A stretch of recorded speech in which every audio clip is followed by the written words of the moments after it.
On an unremarkable day, the main character was riding his red motorcycle down a city street when he was suddenly disturbed by a phone call. Wang Han, that was the guy's name, pulled out his phone from his pocket and answered the call. The girl stunned him with the news that she was pregnant with his child. Thinking that she was a fraud, he shouted that he didn't have time for this because he was busy delivering food. He got angry, thinking that they wanted to trick him with this old trick. The guy turned his attention back to the road. He was looking into the distance, frowning in anger, and continued to drive on his motorcycle. He sped down the road like a bullet, passing all the cars that were stuck in traffic, because the courier always needs to hurry. Soon, he arrived at the office where 4 of his colleagues were standing. The guys were discussing the miss from the Su family, saying that she was not an easy girl.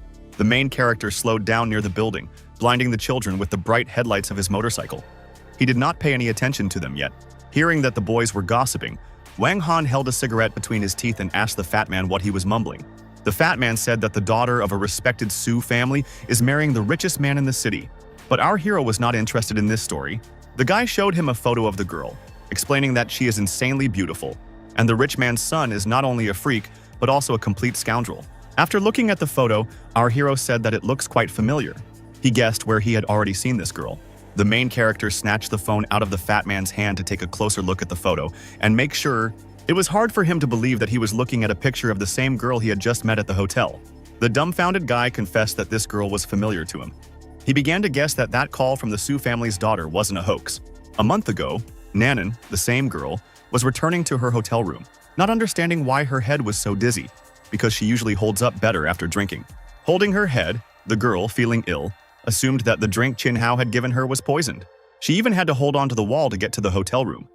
Finally, the girl reached the 809th room. She was surprised that the door was open, but she wasn't wary, just assumed that she had forgotten to close it when she left. Little did she know that the hotel room was already occupied by our hero, who was sitting on the bed lamenting and drinking alcohol directly from the bottle.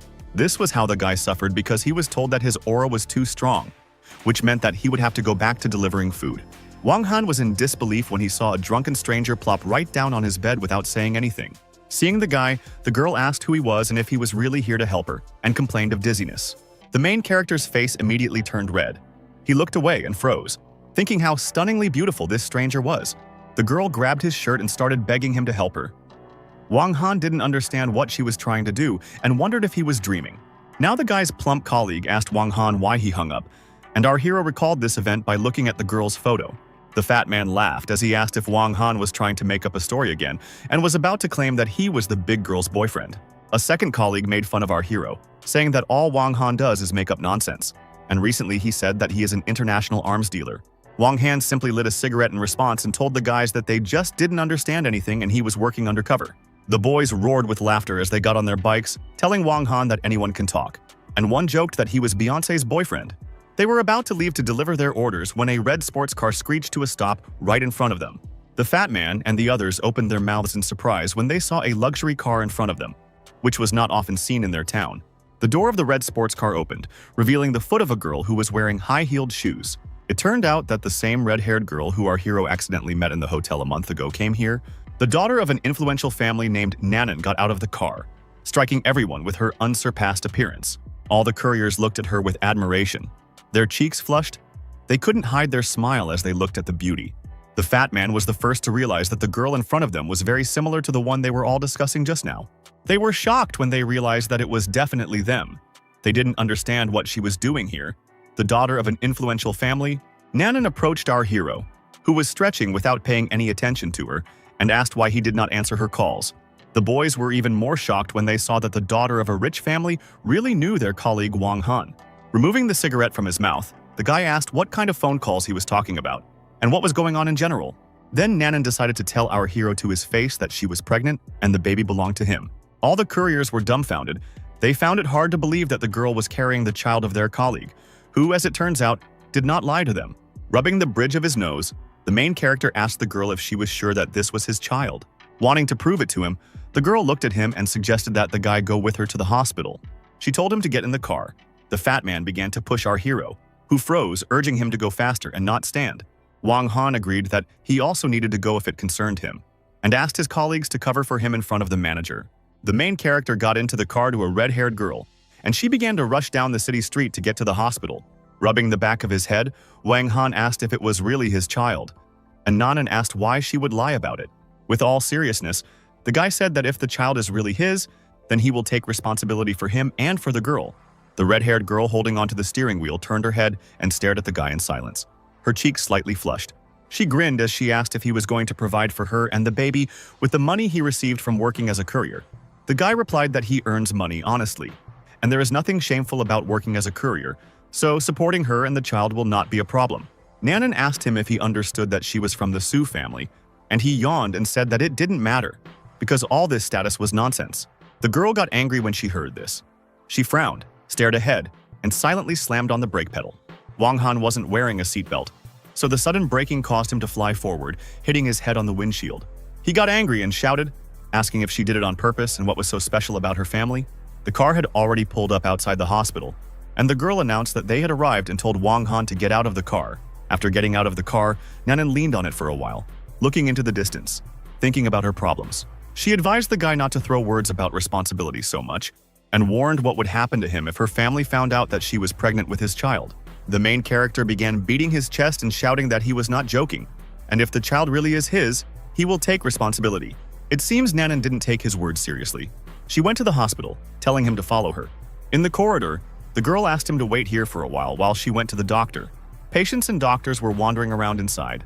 Our hero was perplexed when he saw that the girl came to the operating room. He did not understand why she needed it. Nanan finally turned around, looked at the guy with sad eyes, and said that she was already going in there. The stunned guy clenched his teeth in anger when he realized exactly why the girl was going to the operating room. He ran over and grabbed her shoulder to stop her. Wang Han shouted, asking if she was serious about it. The girl replied that he himself knew very well that he would not be able to feed her and the child, and Wang Han replied that money was not a problem. At that moment, a nurse came out of the operating room and told the girl that it was time for her procedure. Nanan let her know that she was ready, and the main character still held her shoulder and looked at her, hoping that she would change her mind. But the red-haired girl silently went into the operating room, without saying another word to the child's father. Wang Han realized that it was completely useless to argue with this lady, because none of his arguments had any effect on her. The girl was already lying in a hospital bed, covered with a white sheet, and the surgeon pulled on gloves and asked if she was ready. Nanan couldn't tell the doctor that she was ready, and the saddened girl wondered if she should make this choice. The surgeons approached her and asked her not to worry but rather to relax, promising that the procedure would end soon. The girl made it clear that she had changed her mind. She pushed the doctors away and asked them to wait a second. The guy was sitting on a bench in the hallway at the time, thinking that there was nothing he could do if it was fated that she wouldn't have this baby. But, unexpectedly, Nanan came out of the room, dressed in her usual outfit. The procedure ended very soon. The main character looked at the girl dumbfounded, because he didn't expect her to leave the ward so soon. The guy ran after her, wondering why she only recently entered the operating room and already left. Nanan complained of being slightly tired and asked the guy to drive her home, asking if he could drive her car. Smiling, our hero put his arm around her and said that, of course, he could handle the car because he could even fly an airplane. Soon, the girl's red sports car was speeding down the road again, heading towards her family's mansion. The car was already approaching the second block of the Longwan district, when suddenly one of the guys in the car called. The main character answered the phone and asked what happened while Nanan was sleeping in the passenger seat. He was told that the auction would be held today, and the old man wants the guy to attend in person, and Lin Qingyun will also be present. Soon, the car stopped near the 19th house, which belonged to the family of a pregnant girl. The guy told her to wake up. After waking up, the sadness still lingering on Nanan's face, the guy once again told her that they had already arrived at her house. She got out of the car and advised our hero to get out of here before someone from her family noticed him. But Wang Han noticed that she looked a little weak, so he insisted that he accompany her at least to the door. The girl refused, thanking him for offering to help and telling him to stay out of her business. Before reaching the mansion's gate, Nanan stumbled and screamed in fright as she started to lose her balance. Noticing this, the main character rushed forward and managed to pick up the girl, not letting her fall. Nanan was very offended when our hero repeatedly called her incredibly clumsy. The red-haired girl got angry and pinched Wang Han's arm with all her might, and the guy screamed loudly in pain. But Nanan did not spare him and continued to squeeze his skin with her fingers. Wang Han shouted how much it hurt, almost in agony. To bring the girl home, the main character brazenly grabbed her in his arms so that she did not stumble again and did not hurt herself even more. The guy complained about how rude she was to him, but still humbly carried the girl to her house. Inside, he sat her down on the couch, knelt down in front of her, and began to examine the ankle she'd twisted. Nanan refused to help, telling him to just leave, but the guy didn't listen to her, ordering her not to move. While Wang Han was putting the bandage on her leg, Other members of the girl's family suddenly appeared in the living room. It was the mother of a girl named Yang Huimin and Nanan's best friend, and the woman asked her daughter what the two of them were doing there. The main character explained to the woman that her daughter twisted her ankle. The girl confirmed that it was so. Nanan shamelessly told her mother that her boyfriend had come to help her heal her leg. Wang Han was taken aback when he heard the girl calling him her boyfriend, and he stared at her in shock.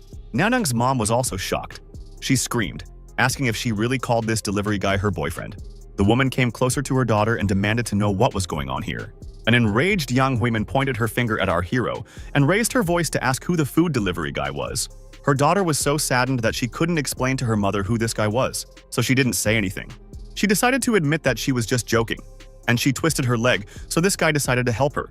Yang Huimin told her daughter that she had scared her to death because she could not make mistakes, because the wedding with the son of the Chin family is coming soon. The main character was outraged that the woman did not like that he worked as a courier, and asked her what was wrong with this profession. The girl's mother got angry, saying that the guy is nobody who is aiming above his league, so he can only dream. Veins bulged on the young man's face when he heard this. He glared at the woman and asked her to repeat what she said. The girl allowed the guy to leave, thanking him. Our hero snorted with displeasure and turned around. Wang Han put his hands in his pockets and silently walked towards the exit, the girl's best friend glaring at him. Yang Huimin ordered the floor to be cleaned where that stinky courier who had soiled everything was standing, and asked her daughter's friend to take the girl to the bedroom. The blonde replied that she understood everything, but did not stop looking at the main character, who had already left. In the bedroom, a blonde girl asked a sad friend what she had in common with that guy, and she said nothing. The friend was outraged, realizing that Nanan was lying. She said that the girl would never be able to deceive her because everything is clear from her face.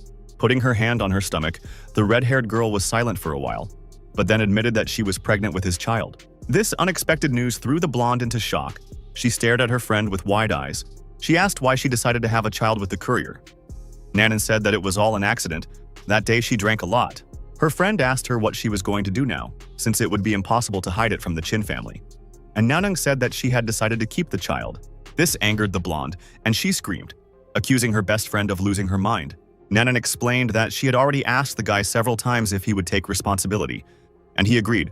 The blonde tried to reason with her friend, shouting that she was the daughter of the Su family, and he was just a courier who was not even close to her. The red-haired girl stopped her, saying that she would find out for herself, and asked why she had returned.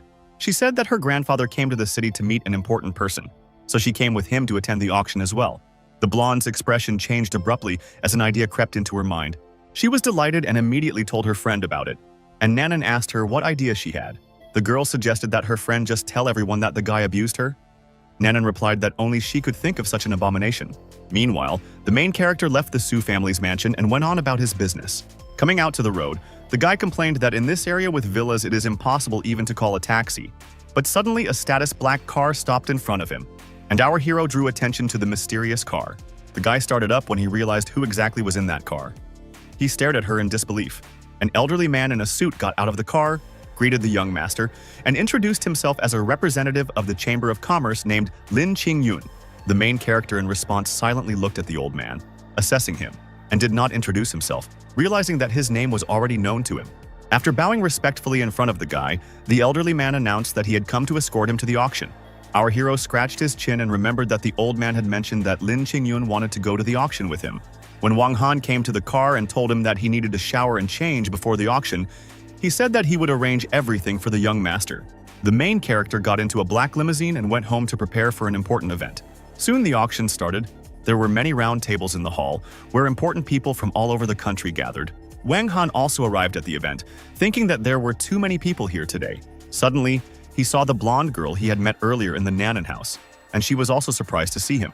She came up and asked the guy what he had left at the auction, because she recognized him as a courier whom she met at her friend's house. The main character tried to tell the girl why he came here, but the blonde immediately interrupted him. The girl, pointing at him with her index finger, suggested that the young man simply also works part-time here. Wang Han started to deny it. He wanted to explain everything to the blonde, but she interrupted him again. Lin Kuei-fu roughly grabbed the sleeve of the guy's expensive black jacket and pulled him along, wanting to talk somewhere else. Our hero was taken aback when she pulled him along, saying that she needed to talk to him. She stated that Nanan is her best friend, and she swears that the guy will regret it if he doesn't take responsibility for the child.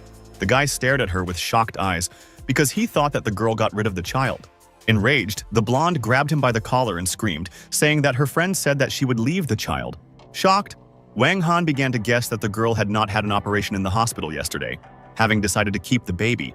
The ferocious Lin Shuifu once again decided to threaten the guy, which would make him regret if he refused the child. The guy screamed loudly in pain, clutching his knee as the blonde hit him on the leg with her sharp heel. Soon, the host from the stage announced to the ladies and gentlemen who had gathered here that the auction would start soon. Wang Han still found it hard to believe that Nanan had left the child behind. He wanted to finish things here and find her as soon as possible. He whirled around when he heard someone greet him. It was a demure girl with glasses. The girl introduced herself as Liu Yue and said that today she would be his assistant appointed by the chairman. The guy didn't mind. He replied that the auction was about to start, so it was time for them to take their seats. Both of them were startled when they suddenly noticed the people who had caught their attention. The silhouettes of three men appeared in the doorway, one of them stating that today's bidding was for the new district project, and the Chin family was bidding for it. Stroking his mustache, the man smiled slyly and expressed the hope that everyone would show respect.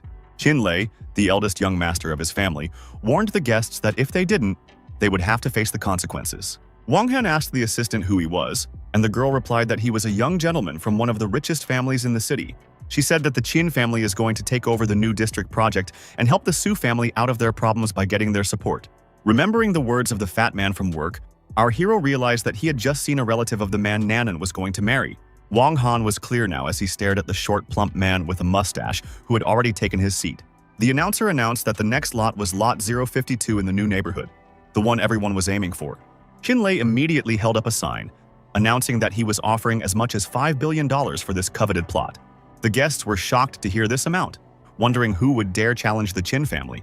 It was the main character, who also held up a sign and announced that he was ready to purchase a plot of land for $6 billion. The people present were even more shocked. They assumed that this guy wanted to die, wanting to compete with the Chin family. They shouted that the Chin family would not forgive him for this, because the project was almost in their hands, and accused our hero of recklessness. Jinlei was furious when he saw that someone wanted to fight him. The fat man slammed his fist into his thigh. Gritting his teeth in anger, he shouted, asking the guy who he was and why he was deliberately looking for trouble. The unperturbed Wang Han replied to the man that this was an auction, and the winner was the one who offered the largest amount of money. An angry Chinlei shouted, asking the guy if he hadn't heard that his family wanted this project. Putting one hand in his pocket, our hero replied that he had heard, and asked what it had to do with him. The auction guests were shocked. They had no idea who this guy who dared to go against the Chin family was. Chinlei's blood vessels burst in his eyes from rage, and he held up the sign and shouted that he was raising the bid by 700 million. Wang Han had no intention of giving up, but he also held up a sign, announcing that he was raising the bid by 800 million. The man couldn't stand it, got up and walked over to our hero, shouting to the scum that in this city the Chin family is the law. Chin Lei grabbed the youth by the collar and shouted that no one would take away what his family wanted, and our hero only looked at him with disdain. The man looked at the guy from under his brows and shouted that he was betting 900 million, and he could continue if he wanted. In response to the attempts of the short fat man, the main character just laughed in his face, flashing snow-white teeth. With a big smile, Wang Han announced that he was raising the bid by a whole billion, wanting to further annoy the man. Chinlei couldn't take it anymore, swung his fist and shouted that the guy had asked for it, and that he was going to be fed to the dogs today.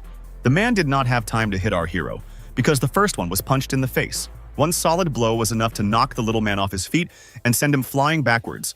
Chinlei collapsed on the floor and gave up, while his brutalized bodyguards rushed forward to avenge their boss. One of them, Wang Han, defused the first thing that came to hand, namely a chair, throwing it at the man. The second bodyguard didn't even have time to blink. He froze, realizing that he was about to fly in too, but it was too late. The main character decided to get rid of the guard by kicking him right in the face. Shocked, Chinlei clutched his face and tried to understand what had happened, shouting, asking if the guy dared to hit him. Glancing at the man from under his brows, our hero replied that it was him he was beating. He was not going to stop there. The guy kicked the fat man's bodyguard so that he flew away and crashed right on top of his boss. Chinlei's face twisted as the burly guy fell with a crash and landed right on top of him, pinning him down with all his weight. After finishing, the main character asked the audience if anyone else was going to make a bet. The dumbfounded and sweaty host looked at the guy in fright and replied that no one else would bet. Then, with a wave of his hand, Wang Han told the assistant to sign everything and transfer the money, and he would leave, because he still had a lot of things to do. After the auction ended, Lin Shuifu went to see her grandfather, who was sitting on the sofa at the time. Scratching the back of her head, she asked him why he had decided to invite her to the event. After all, she had even missed the auction. Grandpa replied that he couldn't tell her that yet, but asked her not to talk too much when the man showed up. The blonde was wary. curious about what kind of important person this was, that even her old man was being so cautious. The assistant reported to the master that the auction was completed. The girl asked if the Chin family won the auction. She was told that it was someone else. She was shocked because the Chin family already had this project in their pocket. She was curious as to who dared to oppose them. Grandpa explained to her that the bidder was the one they were waiting for, and the girl replied that this guy must be very confident. She picked up the phone and warned the old man that she was going out to call her best friend, but he just grunted. In the hallway, all she could think about was that Chin wouldn't be able to cooperate with Sue now, and she needed to tell her friend about it right away. The blonde didn't even notice that our hero was walking towards her, so she collided with him and gasped, hitting her head on his chest. She screamed, outraged that this stinking courier wasn't looking where he was going, and our hero wasn't happy to see her either. After passing by, she finally called her friend and told Nanan that she had important news for her. The main character entered the study. The old man immediately jumped up from the sofa and was glad that the young master had finally arrived. Wang Han reported that the auction business was already settled and wanted to ask who the blonde girl was, but she was interrupted. The master replied that it was his unmarried granddaughter who admired the young master and had always wanted to meet him. Wang Han asked the old man if he knew Nanan, who said that she was a young lady from the Su family, and the whole family was proud of this outstanding girl. The guy chuckled and asked how the girl's life was going and how many boyfriends she had. Grandfather replied that Sue's family had a strict upbringing, but the girl's character was stubborn. She didn't get close to people, and she had never had a boyfriend. The news pleased our hero. He grinned, and then reached into the pocket of his jacket because someone called him. He was just thinking about Nanan when she called him right away. The guy saw the girl's name on the screen. After answering the phone, Wang Han heard that the girl wanted to meet him. The guy agreed to come. Waving his hand, Wang Han said that he was leaving, and Lin Qingyun finally wanted to tell the young man that he and his granddaughter graduated from the same academy in London. Nanan was already waiting for him in the park. The girl was sitting on a bench and staring at the blue lake surrounded by the city's skyscrapers. The red-haired girl was not in a good mood. She stared at nothing in silence, her expression sad. The main character drove up to the meeting point on his red motorcycle, which he uses as a courier. The girl noticed him when she noticed Wang Han walking towards her in silence with his hands in his pockets. He sat down next to her, put his arm around her and told her not to worry about the baby, promising that he could marry her at any time and would always provide for her and the baby. She looked at him quizzically and asked if he was sure he could pull both her and the baby financially. Looking up at the blue sky, the main character asked the girl what was so heavy about it. Suspecting that the guy simply did not know how much it would cost him, the girl showed her watch and asked if he knew how much it cost. Wang Han guessed the exact model of her expensive watch and gave its specifications, assuming that it was worth 352,000. Surprised, Nanan asked how many years he would have had to work as a courier to afford such a watch. The guy said that he would definitely not allow her and the child to have something, so let her not worry about money. The red-haired girl was distracted from the conversation when someone called her. She looked at the phone screen. It was her mother who told her daughter to go home soon because Chin had arrived to discuss the wedding. She asked the guy if he could take her home. He was happy and said that he would be happy to do it. The main character walked over to his red motorcycle and patted the seat, telling the girl to sit down. Nanan didn't argue as she got on the motorcycle. The guy immediately rushed forward, the beauty's hair fluttering in the wind. Feeling comfortable around the young man, the girl pressed her face against his back and closed her eyes, smiling faintly. Our hero's dusty motorcycle continued to race down the city street, heading towards the villa where the Su family lives. Soon they arrived at the place. The guy decided to accompany the girl who was pregnant from him further. He entered the house with her, and the red-haired girl on the doorstep announced to her mother that she was already there. The angry woman shouted, asking her daughter where she had been, because Lord Qinhao had been waiting for her for a long time. Nanan came closer and calmly explained to her mother that she was just going out for a walk. The bewildered mother asked why the girl brought someone with her, and reminded that her wedding day was already close. Sitting on the sofa was the same Qinhao who had waved to the girl. He had come to discuss the upcoming wedding. The second young master of the Qin family put on an unpleasant smile and greeted his future wife. Nanan suggested that the man postpone the wedding issue for now because his family did not win the tender, and cooperation between the families has not yet been fixed. The man replied that it was a small matter, and they need to first secure the union by marriage, and then discuss the rest. Licking his lips, he added that first he and the girl should get closer, and then he will decide whether to give her money. Yang Huimin tried to reason with her daughter, saying that the Qin family had promised to give them $1 billion after the wedding to help them deal with the difficulties. But the girl was adamant. She told her mother not to tell her anything and said that she would not marry him. Qinhao and the woman were both taken aback. The mother asked her daughter what she was saying, knowing how important the cooperation of these two families was. Nanan took our hero's hand and shouted, repeating that she would not marry a man especially since she was pregnant with Wang Han's child. Yang Huimin opened her mouth wide, in a state of shock when she heard the news. She tried to convey to her daughter that this guy was just a food delivery guy, but the girl was adamant. She promised that in time she would solve the family's problems herself. The woman screamed, asking her daughter if she really had no shame at all, and out of anger she couldn't stand it and swung her hand at her. Fortunately, the main character grabbed the girl's mother by the hand, preventing her from hitting the pregnant woman. He asked Yang Huimin what was wrong with being a courier and whether he had dug up the graves of their ancestors. The guy asked if a woman's desire to marry her own daughter to a scumbag was not a shame. The woman, even angrier, began to struggle, demanding that the stinking courier and the vile brat let her go. Chin Hao shouted at Nanan that he thought she was a decent girl and confessed that he didn't expect her to be a loose trash. An enraged man began threatening the girl to take her life for trading him for a food delivery man. Nanan was so angry and insulted that looking at the scum, she couldn't find the words to respond to him. Fortunately, the main character stood up for the girl, who hit the man in the face with his hand. Wang Han's angry fist sent the scumbag flying backwards and crashing to the floor, hitting the sofa. The guy hugged the girl and claimed that she was pregnant with his child, so she was his woman, and no one gave Chin Hao the right to treat her like this. As Chin Hao struggled to get back on his feet, he screamed outraged that our hero dared to hit him. Wanting revenge, the man took the first thing that came to hand. It was an ashtray that was lying nearby. Chin Hao rushed forward, shouting that he would take the guy's life, but our hero still stood calmly, hugging the girl. Grinning, Wang Han told his friend to hide behind him, but the frightened girl didn't argue. The boy easily dodged when the clumsy man tried to hit him on the head with an ashtray. Chin Hao was defeated again because his attack ended up flying backwards again. The protagonist made the scumbag lose his balance with a light wave of his hand, shaming him in front of the Su family. Grimacing in pain, the man fell to the floor again, hitting his back, and Wang Han accused him of touching his woman. The guy sat on top of the man and readied his fist, warning him that he was going to teach him a lesson today. The defeated Chin Hao began to cry out in pain, while our hero, without stopping, beat him with his fist, holding him by the collar with the other hand. The defenseless man could only scream, begging for someone to come to his aid. The main character finally stopped only when an elderly man entered the room and told him to stop. It was a grandfather with a wand, surrounded by his family members, who asked who dares to behave so brazenly here. The red-haired girl looked at the old man in fright and asked Grandpa what he was doing here. The head of the Su family and the rest of its members came closer to their granddaughter and our hero to understand what had happened. Chin Hao, who had been beaten up by the guy, was still lying on the floor looking at the head of the family who had saved him in silence. My grandfather confessed that he had heard absolutely everything that had just been said in the living room of his mansion. Angry, the head of the family hit the floor with a stick and shouted, asking if his granddaughter was pregnant by this courier. The frustrated girl looked down shyly at the floor and confessed to her grandfather that this was true. All of her relatives were furious, shouting that this was outrageous madness because they couldn't afford to offend the Chin family. Chin Hao stood up and shouted that even if the girl got rid of the child, the trash would never cross the threshold of his family's home. All the family members started pointing fingers at Nanan and blaming her for bringing their family to an end. Nanan could only stand on the sidelines in silence and listen to the accusations in her direction. Lowering her sad gaze, she decided to take control of the situation and raised her voice, ordering her relatives to stop swearing. From the stress of the pregnant girl became ill, once again asking them to stop fighting. She began to lose her balance. Fortunately, the main character managed to pick her up.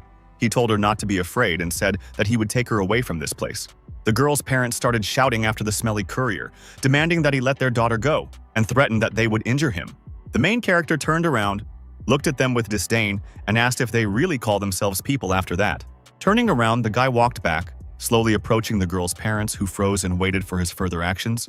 Angry, the young man broke the table in two with one kick, startling the girl's father and mother.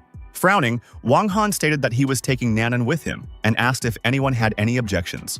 The girl's parents, her grandfather, and another family member all looked at the guy in shock and didn't dare to say anything when they saw how strong he was. The main character turned around and said that they were leaving, since the girl's relatives had no objections. It was already dark outside, and the following actions took place in the apartments belonging to our hero. Nanan fell asleep while driving to his house. The guy carefully laid the girl on the sofa in his living room. He noticed that the girl's ID card had fallen out of her purse, which was open. Curiosity got the better of him. The guy picked up the documents from the floor to look at the girl's personal data. He was surprised to see that today was her birthday. He realized that she was unhappy, because even in a rich family she forgot about her holiday. Leaving her to rest on the couch, he decided to demonstrate what he was capable of, because, after all, this is his woman. 20 minutes later, Nanan finally came to her senses and opened her tired eyes, still not understanding what was going on. She stood up, rubbed a hand over her eye, and wondered where she was. Meanwhile, our hero has already dressed up in an apron and prepared food. He asked if the girl was hungry. The beauty turned her head and saw a guy in front of her. She silently looked at him, trying to recover.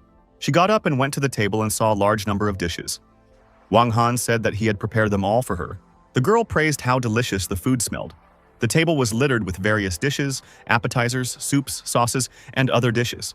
She smiled and asked if the guy could ever stop bragging when he said that even the Princess of Dubai would be begging to give her a taste of it by now. When the girl pulled up a chair to sit down, the main character told her that it was forbidden to say the word "die today." The guy took out a pink cake decorated with a burning candle, winked and congratulated the girl on her birthday. Nanan immediately blushed and covered her mouth. She was shocked, so she asked how he knew that today was her birthday. The main character put a birthday cake on the table and asked if she was impressed that he knew this, and arranged a celebration for her. Tears welled up in Nanan's eyes involuntarily. She was moved, so she couldn't say anything back to the guy. After brushing the dust off her shoulder, Wang Han allowed her to cry and lent her his shoulder for a while, which is inaccessible even to international supermodels. The girl laughed sadly in response and stared at the cake and the burning candle on it with sadness in her eyes. The main character couldn't wait for the beauty to taste his food. The girl took chopsticks to start dinner. After taking the first bite, she immediately hummed with pleasure and praised the young man for the taste of the food. He had no doubt that it was delicious. The Nanang birthday celebration dinner continued, and there was still a lot of uneaten food on the table. The young man asked the birthday girl to make a wish before blowing out the candle. She closed her eyes and thought, propping his face on his hand. The main character asked the girl what her plans were now. She reminded him of his words that the guy would support her and her child, and asked if he really refuses these words. Wang Han said that he would not back down, and asked if she dared to marry him. And she jumped up and shouted that there was nothing to be afraid of, and she was ready for it. When the guy replied that, in this case, tomorrow they will register a marriage, the girl still did not back down. The main character looked her straight in the eye and said that then everything was decided. He was ready to marry the girl tomorrow. The festive dinner was interrupted by a phone call. The phone vibrated in the guy's pocket, and he looked at the display. He stood up and warned the girl that he needed to take this call. Nanan didn't mind letting him go. The main character went out on the balcony, answered the phone, and asked Xiaohua what had happened. The subordinate reported to the boss that he had received information that Hydra had arrived in the city to eliminate him. Our hero was calm. He asked where the Hydra was. He was informed that he had just appeared near the Lin family's villa. While the guy was smoking on the balcony and discussing important matters with his subordinate, the red-haired girl was bored on the couch. She was cheered by a friend who called her and wished her a happy birthday, asking if she had congratulated her first, but Nanan replied that she was the second. Lin Zuifu asked if it was that fat man from the Chin family who congratulated her first, and the girl said that it was Wang Han who congratulated her first. She confessed that it was a long story and that she was going to marry him tomorrow, and her friend started accusing her of being crazy. Panicked, Lin Shuifu shouted, telling her friend to calm down first and promising that she would think of something for her. The blonde girl, for the sake of a friend, was willing to go begging an important person that her grandfather knows to help the Su family survive the crisis. Wang Han was still talking on the balcony, having been informed that the eldest princess had asked where our hero was 2 days ago. While lighting another cigarette, our hero told him not to dare tell the princess that he was in Jiangning. He was shocked when the subordinate replied that Wang Han knew her temper better, and understood that he would have been punished if he hadn't informed the princess. The main character was so stunned to find out that his location was exposed that he dropped the lighter from his hand. Reaching down to pick her up from the floor, Wang Han started shouting, asking why the guy had given away his half-brother. He replied that with her high birth and financial resources, they were perfectly suited to each other, and hung up. The news upset our hero noticeably. He lowered his head down and thought that it was very bad that the princess knew where he was. Suddenly, there was another phone call. Our young hero wondered who was bothering him again. It turned out to be a message from Lin Suifu, Lin Qingyun's granddaughter, who wrote that she would like to discuss the new district project with him. The exasperated guy replied out loud that no matter what the conditions were, the girl didn't seem to hesitate to ask for anything. Lin Qingyun immediately called the young man and apologized for the inconvenience, saying that his granddaughter had somehow found his contact in the old man's phone. Wang Han told the old man that he needed a sniper rifle and would pick it up tomorrow, and told him to hand over all the authority for the new area project to Nanan. Nanan was still bored by being alone, so she moved into the spare bedroom and lay on the bed reading a book. A friend called her and reported that she had contacted a very important person who had agreed to work with the Su family on the new neighborhood project. The news that Nanan was going to lead this project made her happy, and she set up a meeting with her friend for tomorrow.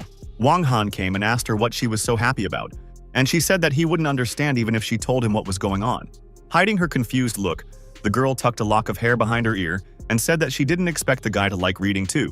As he reached for the book, Wang Han looked at the girl and replied that there were things about him that she couldn't imagine. He reached out to touch her, and she blushed and asked what he was going to do, then backed away. But it turned out that the main character was not going to touch her. He grabbed a pillow that was lying behind the girl. Taking the pillow, the guy suggested that the girl go to bed early if she was tired, and he would sleep on the couch today. He turned and left, saying that reading in bed at night was very bad for pregnant women. With a sigh of relief, she flopped down on the bed, her cheeks flushed as she was impressed by the boy's behavior. The next morning came. It was time to charge. Our hero was standing on 2 fingers, counting how many seconds had already passed. Nanan also woke up and went out on the balcony. She asked if the guy was practicing toad kung fu. He changed his position and asked her not to talk nonsense, explaining that it was his dragon hand. The girl admitted that she had never heard of such a thing. The guy said that this is not an ordinary martial art, but an authentic Chinese kung fu, a real deadly technique. When the girl asked why he needed such skills as a courier, he replied that his father said that you need to use force to protect your family and stop the war. Wang Han said that breakfast was ready, and there were new supplies for the girl in the bathroom, and she said that she didn't expect him to be so thoughtful. He decided to intrigue her by telling her that she still had a lot to see. And Nanan asked him to bring her home after dinner. The guy asked her why she should go home, and she replied that she needed to collect her documents in order to marry him. Wang Han was visibly surprised. The girl suggested that he wanted to change his mind, but he replied that they would get the certificate right away. Soon after they left the house, Nanan suggested that the guy introduce her to his parents, but he replied that it would be after the baby was born. Nanan asked why, and he said that he was afraid that his family would look down on her, and when the baby came, they wouldn't be able to do anything.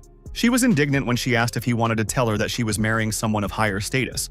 Wang Han replied that she only had good looks, figure, and manners.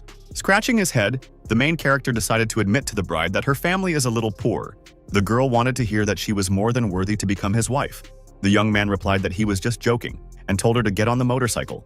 He told her to hold tight to his waist and not move, and Nanan told him to shut up and drive on.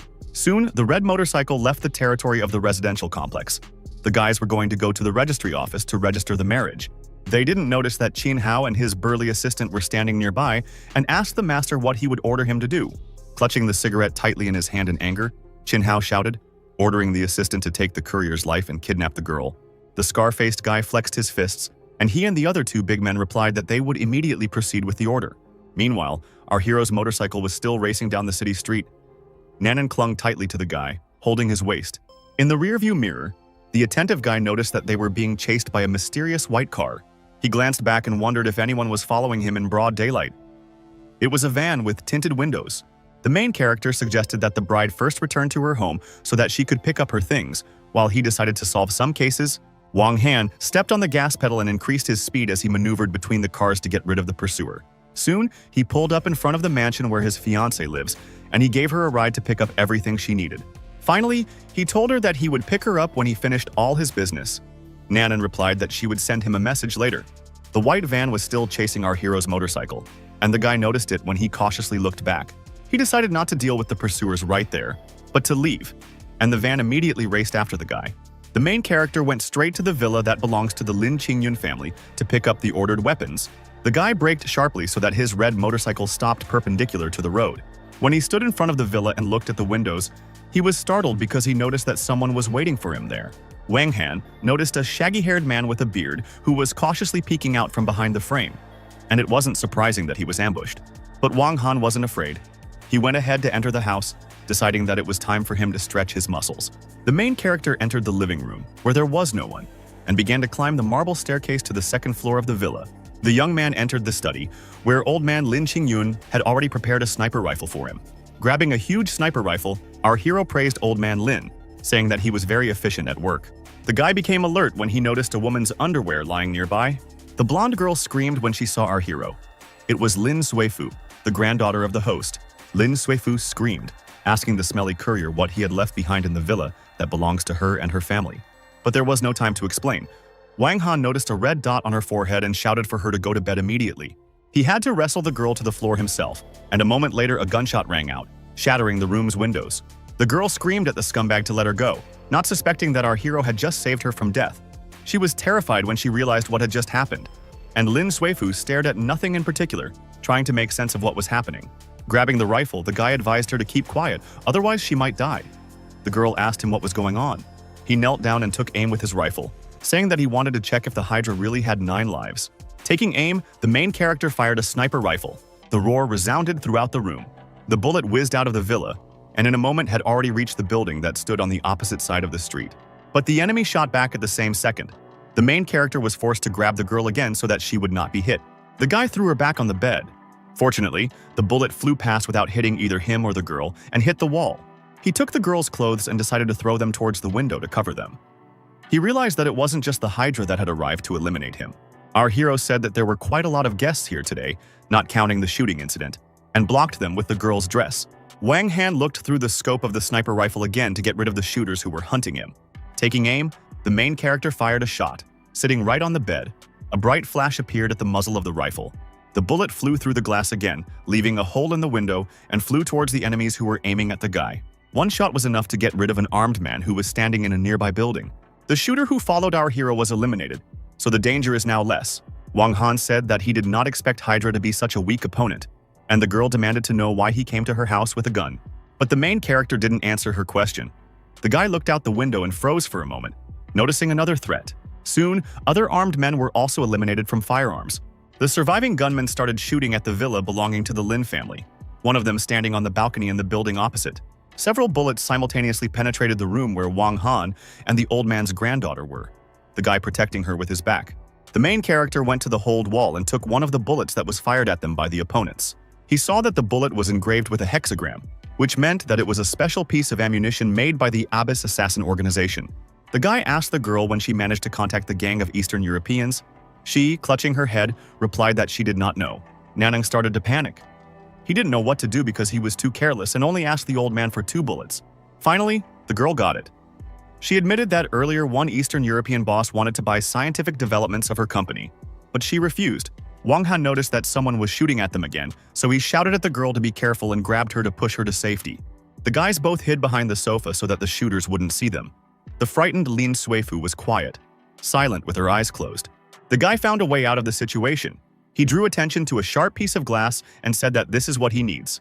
The main character quickly ran to the window and swung his hand to throw this piece of glass at the opponents. The impact was so strong that the fragment left a huge hole in the window and flew further, aiming at the armed bandits. The guy's accuracy was staggering, and with one shard of glass, he managed to eliminate another shooter. The man dropped the sniper rifle from his hands and hung from the glass railing on the terrace of the building opposite. After brushing the dust off his jacket with his hand, the protagonist allowed Lin Suifu to get up, assuring him that it was already safe here. The girl realized that the food delivery was just a cover and asked the young man who he was. He replied that she did not need to know. She got angry and shouted that he had to tell her everything, otherwise she would tell Nanan, who made it clear to her that she needed to be quiet. The guy sternly looked at the blonde and told her not to make any noise, saying that something was happening outside. Lin Suifu couldn't contain her emotions and screamed again in fright, asking if there was anyone else there. The blonde burst into tears and threw herself into the arms of our hero, asking what she should do now. There were indeed still armed men outside, wondering what the boy who worked as a courier was doing in this villa. The scar-faced youth that Qin Hao hired assumed that our hero came here to steal something. Without being afraid of them, Wang Han strolled down the stairs to the first floor, waved, and said hello. Grinning, he put one hand in his pants pocket and asked the bandits if they were here for him. The scar-faced guy shouted that they were Qin Hao's men, and Nanan was their boss's woman, and accused our hero of just pretending not to know what was going on. Unperturbed, Wang Han scratched his forehead with a finger, replied that he was clear, and asked the guys what they wanted from him. The bandit shouted, demanding that Wang Han not touch his daughter-in-law again, and told his subordinates to take the guy's life. The 3 strong men armed with machetes didn't frighten Wang Han at all. As he stood quietly with his hands in his pockets, one of the scum hadn't even gotten close to the guy before he received an impressive kick on the neck from Wang Han. With the second blow, our hero also got rid of the second bandit, who screamed and cursed when Wang Han's soul was placed on his chest. The gang leader froze when he saw that with a few deft foot movements, Wang Han managed to get rid of both of his subordinates. The scar-faced guy panicked when he saw that the bastard was also fighting like a pro. He shouted that he couldn't believe that he couldn't handle some courier and charged forward, swinging the machete. His punch missed because the main character jumped to the ceiling in time when the guy swung the weapon. Wang Han then swung his foot and simultaneously knocked the weapon out of the scoundrel's hand, and also caused him to lose his balance. With one movement, our hero managed to neutralize the gang leader. At that moment, Lin Suifu just appeared in the room. The blonde girl, seeing that a violent fight was going on here, screamed loudly in fright, clutching her face with her hands. The guy with the scarred face got angry and asked the girl through gritted teeth why she was yelling here, then grabbed his gun again. The scoundrel roughly grabbed the lady of the villa by the arm, and she only had time to open her mouth in fright when the big man dragged her to his side. He began threatening our hero that he would take Lin Suifu's life if he dared to move, and the girl warned the bandit that her grandfather would not forgive him for this. The main character reacted indifferently to the attempt to intimidate him, keeping his hands in his pockets.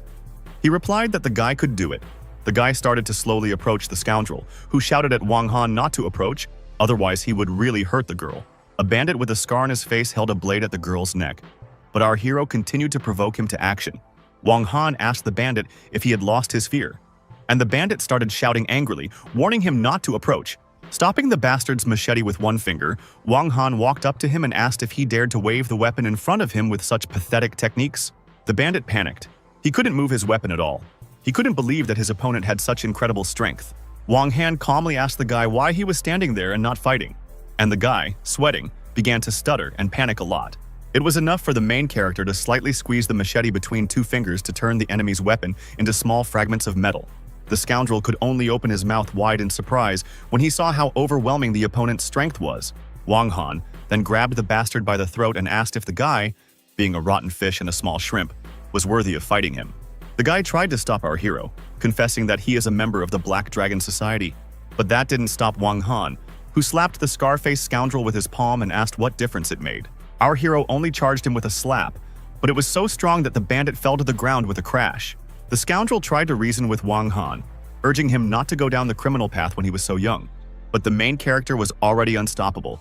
He started kicking the guy in the bandana with his foot, not listening to his moralizing.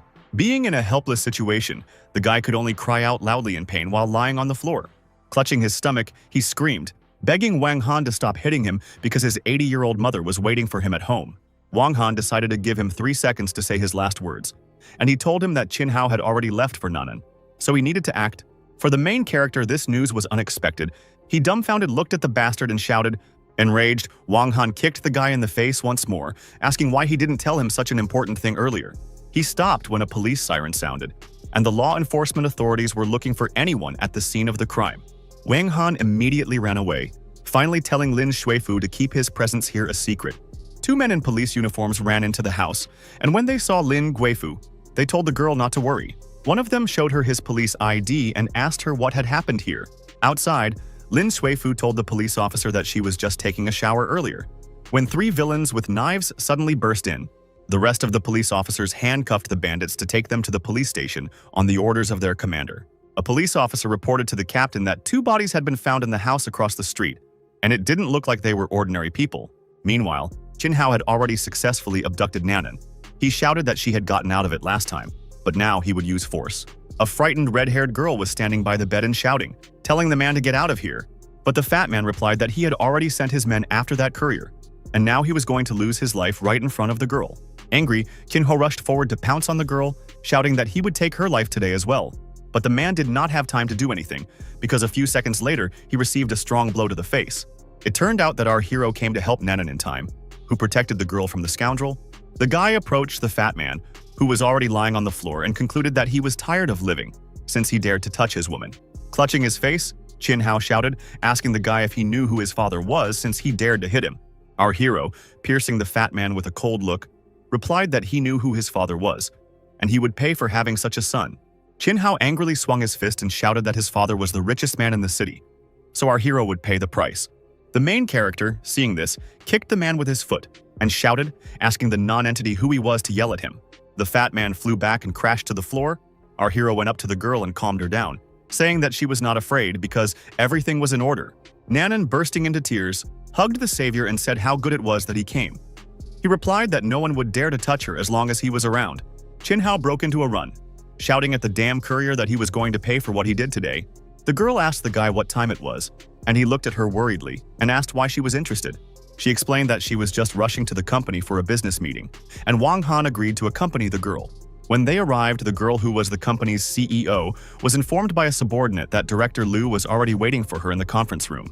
Nan'an arrived accompanied by her new husband, and she immediately apologized to Director Liu for the delay. The main character was dumbfounded when he saw his assistant, who also didn't understand what her boss was doing here. To get out of the situation, the guy hugged the assistant and pretended that it was her classmate, whom he did not expect to see here. Nanan believed that it was an unexpected meeting of classmates.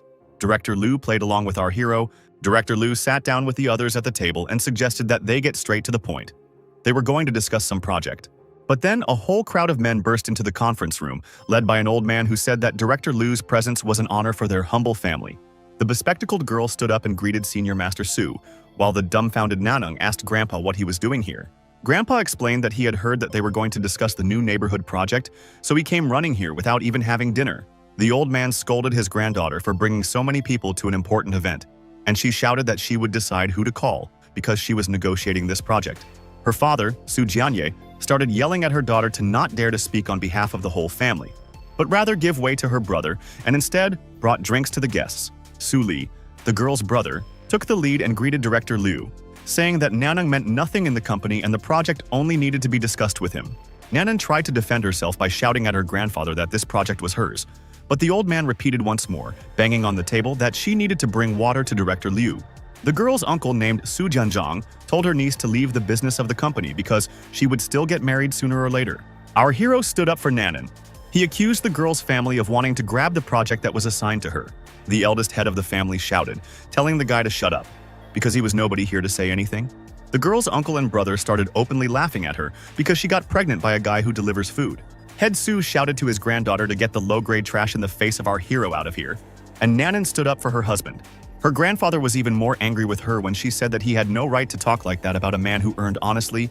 Wang Han couldn't stand it, stood up and said that they were bastards who had forgotten that only Nanung had the right to lead this project. Grandpa shouted, reminding the guy that he was just a courier, so he didn't have the right to take orders here. Grinning, Wang Han asked Liu to show him respect, and said that the project could only be passed on to his fiancée Nanung. Everyone was shocked when our hero called the director his classmate. Su Li tried to convince her that the project should be entrusted to him after all. Liu said that she wants Nanung to lead the project, and they will have to look for other partners if their company does not agree to this. Grandpa asked if she could talk to her boss, and she said that she was in charge of the matter herself, so the master didn't have the right to meet with her boss. The Su family's senior master drooped when he heard this. He hesitated and looked down, giving up. Uncle Su Jianzhang asked Director Liu not to get angry. He promised that this project would be handed over to Nanung, and they would meet all the requirements. Director Liu asked everyone to leave the conference room so that she and Miss Nanung could discuss the details of the contract. Su Jianzhang was forced to agree to leave. He helped the eldest head of the family to his feet. As they left, Su Li complained about the father who agreed to these conditions, and the latter told his son to be quiet. Director Liu and the red-haired girl started discussing the contract, and our hero called her family a bunch of clowns who only disgrace themselves. In another office, Su Jianzhang's uncle tried to calm down his indignant son by telling Su Li that he knew how to handle this. Su Li asked Su Jianye to come out for a moment to discuss it with his dad, but he didn't want to, saying that they were in the same boat. Su Jianye stunned everyone by admitting that Nanung wasn't his own daughter. They had adopted her and her wife because she couldn't have children. Uncle Jianzhang asked who the girl's real parents were since she was adopted. His brother replied that he did not know, and that they had probably died long ago, leaving the girl only a worthless pendant. With a malicious smile, Uncle Su Jianzhang stated that he had a way to take the project away from the girl, but he wouldn't share the detailed plan just yet. Su Li confided in his father and didn't ask any more details about what exactly he was going to do. The action continued to develop on the territory of the company owned by the Su family. Our hero went outside. He took a cigarette in his mouth and spoke to the guards who were standing nearby, asking them to light it. The guards gave him a lighter and asked him if he had come for an interview because he was dressed very formally, and the guy said no. While lighting a cigarette, Wang Han said that he was just a courier who delivers food, which made the guards laugh, because couriers and guards are eternal enemies. Wang Han laughed at what they called a sworn feud, and while he smoked, he asked what they were doing here. They stood up quietly and reported that President Su was the first beauty of the company to motivate them to work every day. Our hero criticized them for being so prostrate in front of a woman, and the chubby security guard replied that Wang Han was even worse, because he was just a courier. The guards, standing at attention, greeted the boss loudly in one voice. The girl praised them for their good work and asked where her car was. The guys were happy that the boss had praised them today, and the main character asked if they were overreacting. One of the guards put a hand on Wang Han's shoulder and said that even if he was just a courier, he still needed to dream. The guards gaped in surprise when Nanung drove up to them and told the protagonist to get in the car. When our hero came to the car, he waved to them and said that he would remember their words, and they stood there, taken aback, and could not say anything in response. The red sports car sped forward, and the security guards just stood there with their mouths agape in shock at what they saw. Nanung was happy She said that thanks to her friend Lin Suifu, who found the big boss behind the project, everything went smoothly. Wang Han asked her to make sure to thank this boss properly, and the girl told her that they would be able to get the marriage certificate ready tomorrow morning. She warned him that she was only marrying him so that the child would have a father, and after the birth the guy would receive 30,000 yuan a month. The guy crossed his arms over his chest and replied that since she decided to support him, then this amount seems too small for him. She stepped on the gas pedal and told him not to be impudent, thinking that working as a courier, he earns much less. Soon, Nanan's red car pulled up near the residential complex where the main character lives. When Wang Han got out of the car, he noticed that she had already learned the way to his house, and the girl replied that with GPS, she could go anywhere. They started walking slowly home, and the guy asked her to wait a minute because he needed to answer the phone. He answered the phone and was informed that a batch of goods had been consumed by Bald Liu, the head of the Black Dragon Society, and the black card was already at his door. The guy said that he would deal with it before tomorrow afternoon, and they asked him if he was getting married. Wang Han got angry and asked who had leaked the information, but was told that the rumor came from Lin Qingyun. The old man asked why the guy was suddenly hooked by some girl from the Su family, when the country is full of daughters of influential clans that he had already rejected. Sweating, our hero began to shout, trying to reach the old man when he warned that his older sister would visit him tomorrow. Wang Han threatened to pull out the old man's oxygen tube, and Nanan came over and asked what was wrong. The main character put his arm around the girl, replied that nothing had happened, and suggested that she go home. Nanan and her new fiancé entered the apartment together, and there was a piece of white paper on the coffee table that caught her attention. The girl picked it up and asked what it was because it hadn't been there before. Taking off his jacket, Wang Han replied that it was just a postcard for one person and said that he would make her something to eat because she must be hungry. Nanan sat on the sofa and smiled as she found herself thinking that keeping a stay-at-home husband wasn't so bad. The main character put on an apron and rolled up his sleeves, promising that he would quickly finish cooking, and the girl thanked him for his concern. Grabbing the spatula, Wang Han said that for his wife and child, it is not a burden to him, especially since he is now a gigantic husband householder. The red-haired girl looked back at him in silence, a soft smile on her face as she held his black jacket in her hands. The next day, the events unfolded on the territory of the local registry office, where our heroes got married. The two of them came out with their passports, and Wang Han stated that he was officially a family man from that day on. Nanan asked the smug guy if he was going to be a delivery boy today, and he said that since he was on parade, he would rather go out with the girls. She got angry, shouting that he still had the same character, even though he was already married, and the guy replied that rotten dirt does not stick to the wall. They turned away from each other and walked off in different directions. Wang Han decided that he would first carry out the old man's errand. Soon, the young man came to a huge skyscraper and stood in front of the entrance. This building belonged to the Black Dragon Society. He knew that the Black Dragon Society used to be a local gang in the city, and now it had turned into a whole large group. The guy decided to see what the gang is really capable of, which in fact knocks out debts, resells old cars, and engages in usury. Inside, our hero was met by a shaven-headed guy who asked Wang Han why he was here. With his hands in his pockets, Wang Han gave the bald guy a cold look and replied that he was here to collect a debt. One of the bandits suggested that he go upstairs, but Wang Han said that they didn't understand because he had come to collect a debt from Bald Liu. The big guys immediately got angry and readied their fists. They shouted, asking the idiot if he understood where he was going. A guy with long hair tried to hit the main character, but he stood rooted to the spot, and the blows did not affect him in any way. He swung his leg in an attempt to beat up Wang Han, but our hero still stood firmly on his feet, as if he didn't feel any pain. The big man fell to his knees on his own, knocking his legs off a tall guy whose body felt like it was made of steel. When the guy with the long hair couldn't fight anymore, our hero decided to finish him off and kicked him in the face. Next up was a bald man who swung his fist to punch Wang Han with all his might, but it only brought a smirk to his face. The main character only had to swing his leg once to punch the shaven-headed bandit in the face. The bald black dragon guy flew backwards and collapsed, while the long-haired bandit looked at Wang Han with fear. Wang Han, still with his hands in his pockets, asked them if they would take him to Bald Liu now. Bald Liu, a large muscular man, was currently resting in his office with a beautiful girl, but suddenly, he was disturbed by his subordinate, who rushed into the office without knocking and shouted that someone had entered their building. The boss was indignant and shouted, asking the subordinate if he could see that he was busy, and asked who dared to break into his territory. The subordinate wanted to explain everything to Bald Liu, but then fell silent when he saw something shocking in front of him. He only had time to spread his legs wide and stretch out his arms when he saw one of the guys in their group flying straight at him. Bald Liu was also dumbfounded when he saw one of his subordinates being thrown such a long distance away. He grabbed his gun and shouted again, asking who dared to enter his territory. His undershirt subordinate ducked down and managed to cover his head with his hands as the man threw a sign towards Bald Liu. Bald Liu Yi only had time to raise one eyebrow and ask what it was when he saw a black tablet flying straight at him. When he took it in his hand, he was sweating and scared when he realized that it was the black card of the 10 Elders Association. His subordinate was also frightened and asked if this was the same terrible organization that unites 10 underground leaders. He paled when he heard the person who broke in ask him if he had heard about the 10 Elders Association. Bald Liu immediately started fawning and said that they were honored to have Junior Master Zhu himself come here. The man fell to his knees in front of our hero and said that he was ready to listen to his orders, and the guy replied that it was good that his name was remembered after all this time. The main character stuck a cigarette in his mouth and lit it when a shaven-headed man gave him a lighter. After taking a drag on his cigarette, Wang Han said that he had heard that Boss Liu had recently swallowed a whole batch of goods, and the bald man tried to explain that it was a misunderstanding. The guy said that he admired the courage because they stole the goods of the Shilong Society, and Liu, secretly reaching for the gun, promised that he would return everything. Keeping his cool, our hero asked the man if he hadn't heard that when a black card appears, even gods and ghosts die. Liu sharply pointed a gun at the boy and shouted that he would have to be cruel if the younger master dared to come to his territory alone. The main character threw a burning cigarette in the direction of a shaven-headed man with 2 fingers to disarm him. This cigarette hit the gun with such force that Director Liu lost his grip on the gun and fired it at the ceiling. Our hero once again showed the black card and declared that everyone who had ever pointed a gun at him was already dead. After these words, Wang Han, using the black business card of his organization with one deft movement of his hand, took the life of a careless big man.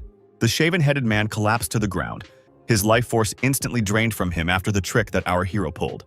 His girlfriend was scared, shouting that he was dead. The boss's subordinate was also shocked to see such a cruel picture in front of him. The guy in the t-shirt with the tattoos on his arms couldn't believe that his boss was gone, and beads of sweat ran down his face in shock. The others heard about the shocking news too and ran to the scene. The men in black suits were taken aback. The entire building was filled with shouts that Boss Liu had been robbed of his life, and everyone stared at him in shock as he lay on the floor. Wang Han put his hand on the guy's shoulder and said that he had 2 options: give up the goods and become the boss, or give up the goods and lose his life. The subordinate chose the first option, and he and everyone else bowed down to our hero, saying that they only recognized Junior Master Zhu from now on. The main character waved his hand and said that this is great, but now they should lead him to the goods that they stole. The action continued to unfold on the territory of a tall glass skyscraper belonging to the Black Dragon. Crippled, Chin Hao and his henchmen got out of the car and walked towards this building. The fat man was determined to take our hero's life today. Turning around, the enraged man shouted to his subordinate that he had come to see the boss of the Black Dragon Society today. He said that he was willing to pay any amount of money if Bald Liu could send that courier to the other world. Long had already sat in the boss's chair and started giving out instructions. He told the others to follow him, and then they would become rich. Suddenly, Chin Hao burst into the boss's office with his head bandaged, and he shouted to Boss Liu to announce his appearance. An angry man shouted, asking where Bald Liu was when he saw that he wasn't in the office. Long stated that the bald boss was no longer there, and the Black Dragon organization was now under his personal control. Chin Hao congratulated the guy and said that he was offering him as much as 50 million if he took one guy's life. When the guy asked who he was talking about, Chin Hao replied with disdain that he only wanted to order a regular courier. Long, smoking a cigar, thought that this was some kind of nonsense. And Mr. Chin Hao was joking because no one would pay 50 million for a courier's head. Chin Hao shouted that he wasn't joking. After all, this courier had beaten him up and taken his woman away, so he wanted him to die. The new boss of the Black Dragon got up, asked the man not to get excited, asked for a photo of that courier, and promised that he would send people. The man shouted that he didn't have his photo, but he knew where the courier lived. Long agreed to go together so that he could witness the execution of the order. Long told his subordinates to call the others to go together and avenge Lord Chin Hao. The main character returned to his duties as a courier. Colleagues told him that his superiors were already looking for him. The guy said that he would go to the manager after work. The guys also got on their bikes and said goodbye to the guy, and Wang Han lit a cigarette before starting off. Holding a cigarette between his teeth, the guy gripped the steering wheel and concentrated on the upcoming trip. When he pulled out onto the road, he immediately started shouting and swearing at the driver of the black van that was blocking his way. The door of the black van opened to reveal Chin Hao holding a phone, asking the bastard if he expected to be found so quickly. The main character stopped, got off his motorcycle, and indifferently replied to the man that it was unexpected. Chin Hao rushed forward, brandishing the pipe, and said that the guy was still playing cool, even though the time was not right. An angry fat man with a bandaged head tried to hit our hero with a pipe, but he easily dodged. The man screamed in pain across the street as the guy threw a cigarette right into his mouth with a deft swipe of 2 fingers. After that, the main character kicked the fat man with his knee, asking if he didn't want to kneel down. When Chin Hao didn't comply, the guy elbowed him on the back and shouted at him to get down on his knees in front of him. The man was forced to obey. He was forced to kneel in front of our hero, spitting out a cigarette on the asphalt. He lowered his head and shouted, asking boss Wen what they were waiting for. After all, he didn't pay them to stand and watch him get beaten up. The door of the black van swung open, revealing the new boss of the Black Dragon and his 2 subordinates, while Wang Han stood with his back to them, lighting another cigarette.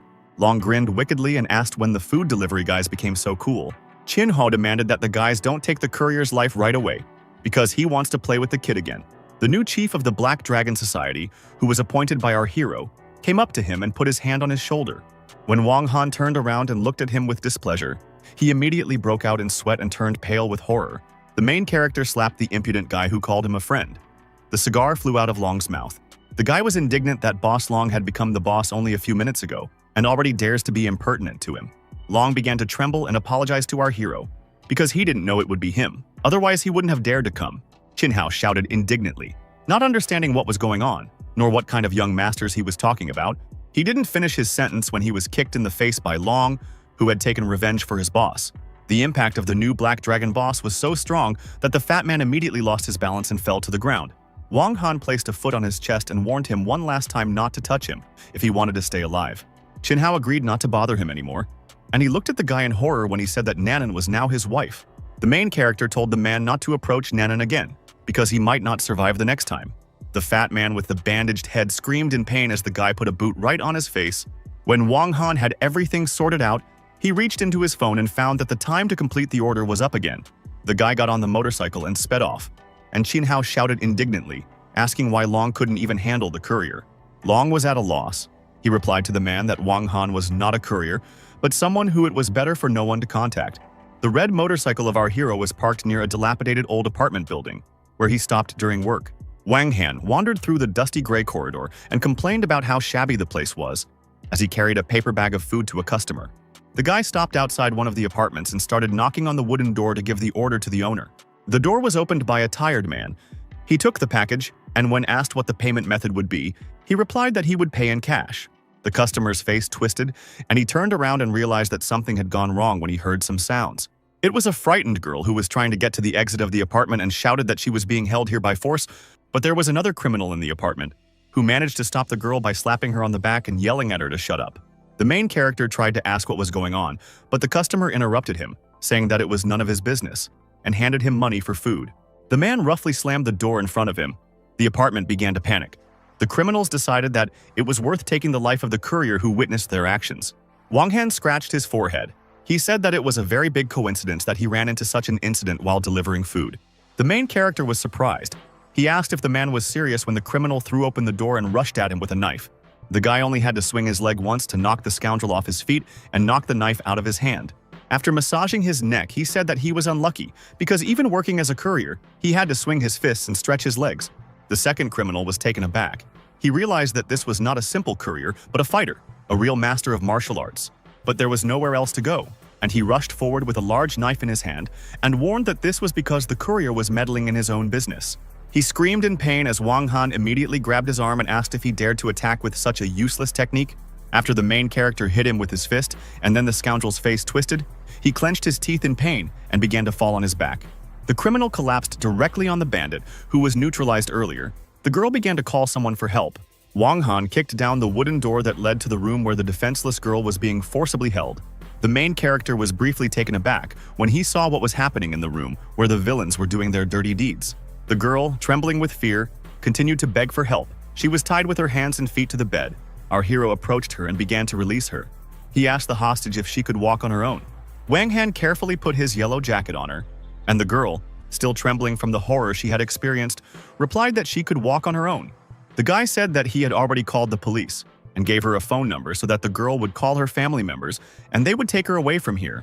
Taking a rope, he warned that he would go and tie up those two scum outside to prevent them from escaping. The main character tied the criminals to each other and sat on the floor. He told the freaks that they were to blame for running into the wrong person. The girl was shocked that Wang Han had taken out two bandits on his own. So she said thank you and introduced herself as Xiao Wanying. Xiao Wanying opened her mouth in surprise when she looked at the screen of the phone handed to her by our hero. She immediately handed the mobile phone back to the owner, saying that someone was calling him. The guy answered the phone and asked who was bothering him, and there was an indignant woman on the other end of the line, because Wang Han did not say a word to his family about getting married. Wang Han was startled when he realized that it was his older sister, so he ducked down and started to make excuses to her. But the girl warned him that she would be in town tonight. The main character sighed heavily when this witch from the east really hung up without listening to his excuses. A second later, the door to the apartment swung open, revealing a grandfather who was worried about his daughter, and two policemen. Xiao Wanying, when she saw her father, immediately rushed forward to throw herself into his arms. The girl hugged her father and began to cry, still feeling terrified after what she had experienced. The restless father asked if she was all right. Xiao Wanying replied to her father that everything was fine and pointed her finger at the person who saved her. It was our hero. Wang Han said that he knocked out the two criminals, and the police were going to take them away from here and put them in a car. A white-haired man asked our hero if he really neutralized two bandits and thanked him for saving his daughter. The man didn't expect an ordinary courier to be so strong. He knew that there were 4 levels in the martial arts world, and this guy's aura was at least as strong as little Zunxi. He handed over a business card and introduced himself as Xia Tianxiang, saying that the guy can now ask him for help at any time. Wang Han also thanked him and promised that he would definitely stop by the White Tiger School's senior tutor sometime. The guy waved his hand and said that he was leaving, because he still had things to do. The man tried to stop him, offering a job in the hall for 50,000 a month. Xia Tianxiang wanted to win over such a young hero, and his daughter screamed to warn him that there was blood all over his shirt. But the main character silently left the apartment building, walked past the police and criminals, and approached his motorcycle. He realized that even a normal delivery could end up in such a mess. Now he wanted to find Nanan as soon as possible. The guy turned the steering wheel handle and, leaving behind traces of exhaust gas, rushed forward to meet the girl as soon as possible. The following events took place in a tall glass skyscraper that belongs to the Su family. Nanan was sitting in a chair and reading documents. A guy came to her and said that he flew in as soon as he heard that she was in trouble. She pushed Lin Jingpeng away with the folder, thanked him for his concern, and said that his help was not needed because the company already had a solution. Lin Jingpeng tried to tell her that he had turned down many women because his heart only belonged to Nanan, but she wasn't interested. Then, the desperate guy grabbed her hand and begged her to become his woman, and he would give her everything he had. The girl got angry, slapped him in the face, and demanded that he have at least a drop of respect, because she is married and expecting a child. Lin Jingpeng clutched his face and couldn't believe what he heard. He assumed it was a lie, and the girl was deceiving him. Nanan looked at her husband with a smile when he came in and said that he saw that he had enough rivals. The guy got angry, asking what was wrong with the staff here, and why Wang Han came in and didn't even knock on the door. Wang Han explained to his wife that he had brought her food, because pregnant women should not starve, and the girl introduced her husband to Lin Jingpeng. The main character looked at his wife with a smile. He suddenly felt warm in his heart when he was called her husband out loud. Lin Jingpeng started to stare dumbfounded at the guy from head to toe. He couldn't believe that this was his lover's husband. Wang Han pointed to the door and told him that he and his wife were going to have lunch, and he didn't like it when someone interfered with their private time. Nanan also told him to leave. Lin Jingpeng clenched his fist in anger as he tried to reach out to his beloved. He shouted that he would not back down so easily, and the girl asked him to tell the reception that they would be fired if they let strangers through again. Wang Han laid out the delicious food on the table and said that even the love rival was pathetic, because he ran away before the guy even lifted a finger. The girl sat down in her chair and said that there are no feelings between them, so that the guy is not a rival in love with our hero. The main character looked at her with a smile and replied that he understood everything. The girl's words offended him a little. Nanan started eating the food that her husband brought her. The boxes were filled with fresh vegetables, seafood and sauce, and more. The guy abruptly closed the box back. The girl got angry. He explained that he would not give her food, since she claims that there are no feelings between them. The girl screamed that it was now his responsibility to feed her to her fill, because it was he who was responsible for her pregnancy. She continued to enjoy her meal and admitted that Wang Han's cooking was very good. Nanan suggested that he quit his job as a courier and said that she was ready to invest in his restaurant. The guy replied that his food was not worthy of trying just anyone. The girl looked at him with displeasure and said that for sure our hero had already prepared food for other women. He replied that he only cooked for one woman, or rather, for the baby in her stomach, because there are no feelings between them. Nanan asked why the guy wasn't wearing his courier uniform today, at which point he remembered that he had lost his jacket. The main character said that today, when delivering an order, he saved one attractive girl and lent her his uniform. The wife immediately kicked the guy out of her office, shouting at him to go to his attractive girlfriend. The guy was perplexed, not understanding why she was angry. When she slammed the door in his face, he shouted that pregnant women should not be angry. Nanan sat back in the chair and yelled back at him to go to that beauty and deliver orders to her. The red-haired girl snorted with indignation and jealousy as she picked up her phone to distract herself. She saw a message from our hero. He wrote that she should eat quietly while he went to earn money for a milk formula for their child. Nanan invited him to dinner with her family tonight, and she explained that he would go with her as the father of the child. The main character at this time was already out on the street. After correspondence with his wife, he told himself that she was a stubborn woman. He was annoyed that she called him just the father of the child, because he would have liked her to call him her husband.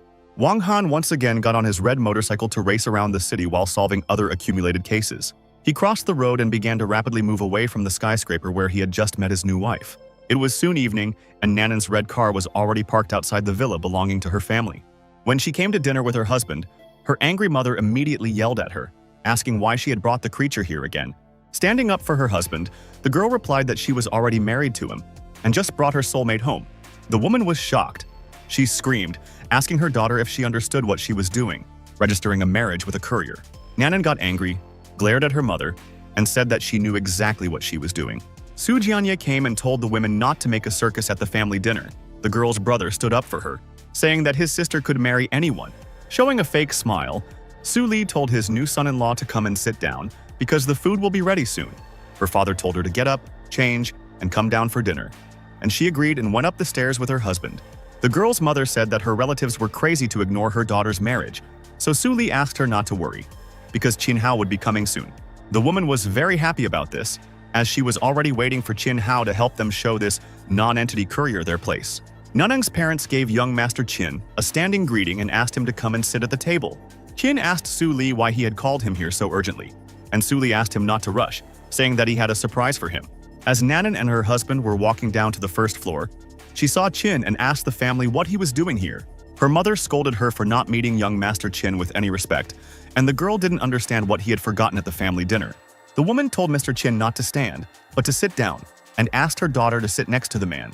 Indignant, Nanan asked her parents why there was only one chair left at the table, since now her husband had nowhere to sit.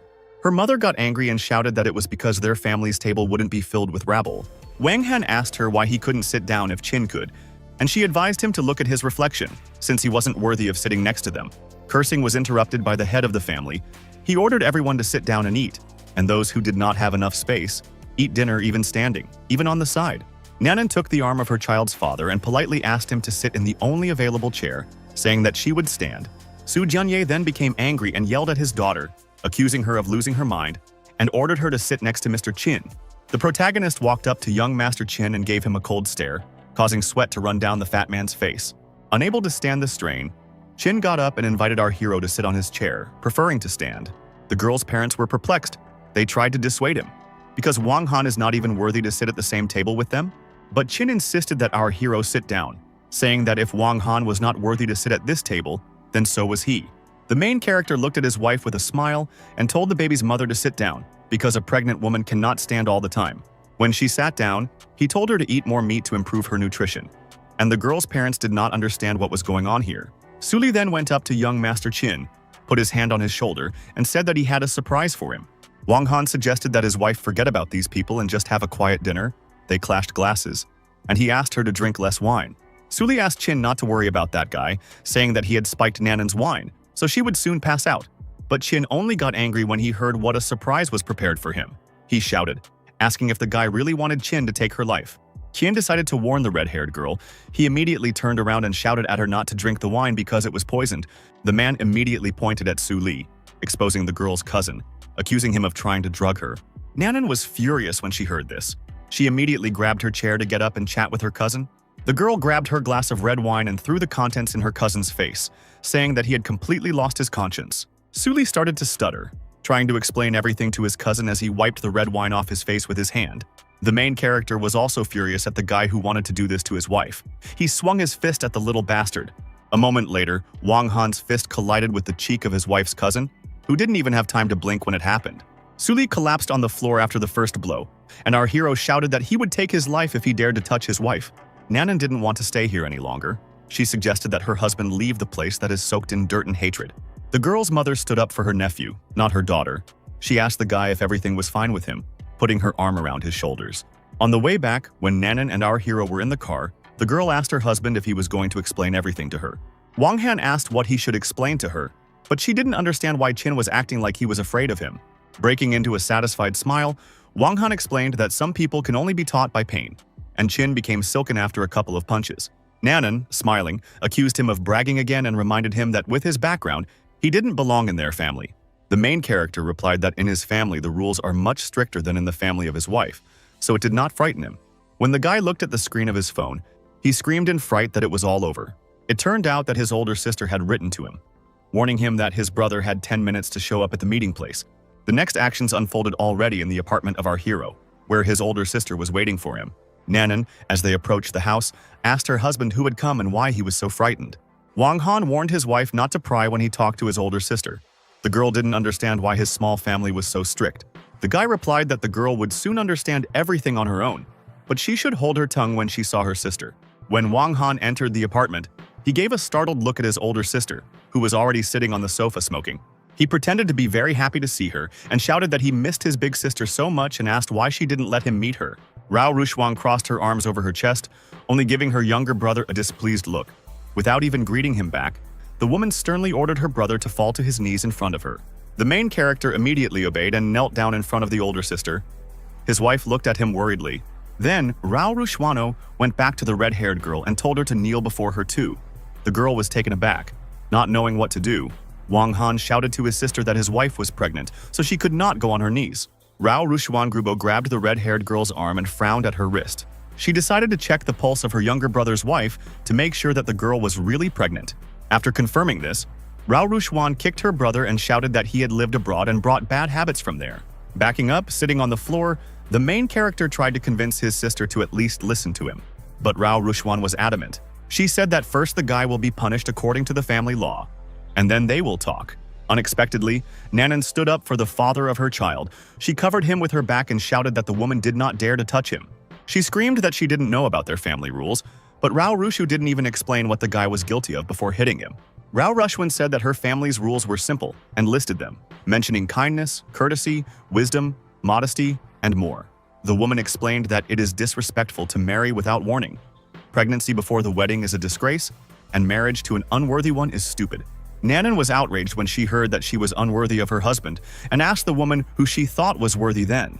Rao Rushu sat down and said that her younger brother had already rejected 4 brides, among them the heiress of the capital's Ku family, Ye Huang, the general's granddaughter, and others. The main character modestly tried to intervene, asking his sister not to start his wife further because she is pregnant. Nanan was outraged that the siblings were putting on a show in front of her and shouted for them to stop. She said that now she sees that they are just children, and the bewildered guy asked what she was talking about. The girl suggested that her husband thinks that she is ashamed to be with the courier, so he came up with a fairy tale about the capital's aristocrats and generals. Wang Han tried to tell her that he wasn't making it up, but the girl didn't believe him. She said that she didn't want her child to grow up in such filth. He shouted her name, trying to stop her, but the girl left, saying that she would find him when the baby was born. Nanan went to the villa of her best friend, who asked her to rest and stay here as long as necessary. The girl complained that she never imagined that her husband would turn out like this, and Lin Suifu hinted that the guy wasn't pretending after all. Mrs. Su didn't believe that such a thing was possible, and most likely the guy just found a woman who played along with him in his performance. Her best friend replied that if everything he said was true, then Wang Han was clearly not who he claimed to be. Nanan looked at her friend with displeasure and asked why she was suddenly protecting him, which made the girl confused. She grabbed her hand and demanded that Lin Weifu tell her what she was hiding, and Lin Weifu tried to tell her that she wasn't hiding anything. The blonde girl collapsed on top of her friend and asked her how she could have doubted her. Nanan asked her how her request to find the contact of that big boss was progressing. The girl replied that she would definitely find him. They were both disturbed by an unexpected knock on the door, both of them having no idea who had bothered them so late. Lin Shuifu opened the door and saw Lin Jingping in front of her. She asked the guy what he was doing here. The guy said that he knew the same investor they were talking about, and he could throw a party if Nanan wanted to meet him. Lin Suifu looked at him in disbelief and asked if he really knew the person who invested $1 billion in the new district project. Nanan was overjoyed when she heard the news. The guy said that his grandfather took him to meet with that investor, so he can arrange a meeting with him. The next day, Wang Han complained that his insanely stubborn wife wasn't answering her phone and didn't want to listen to him at all.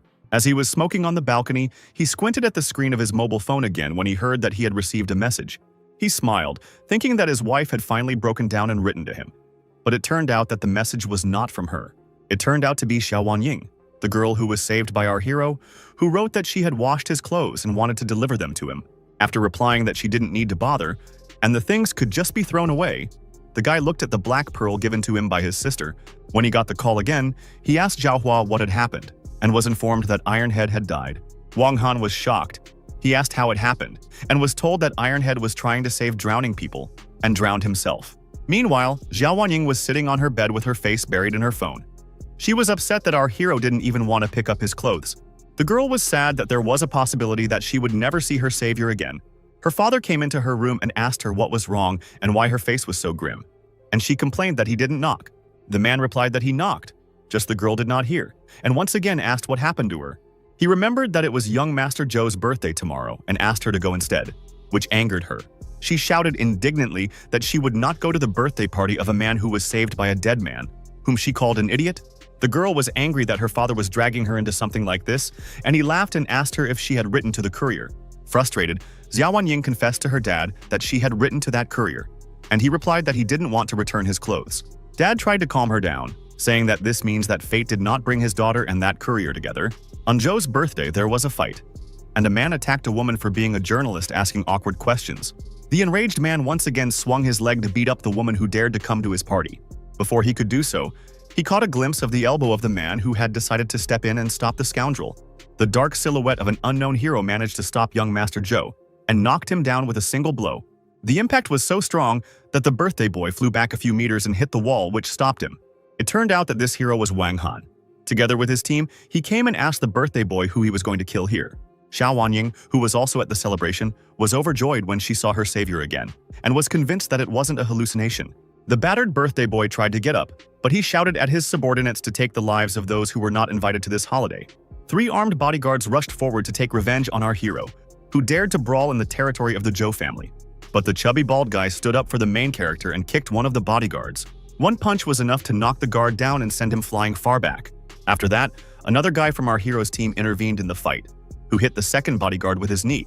The green-haired guy with scars on his face also stood up for the boss and knocked out the third bodyguard of the Zhou family. A man in a gray jacket and glasses from our hero's team took on the fourth guard, punching him in Zhou's face. A team of 5 strong men successfully dispatched Zhou and his gang of bodyguards without getting a scratch. Then the birthday boy got up and started backing away.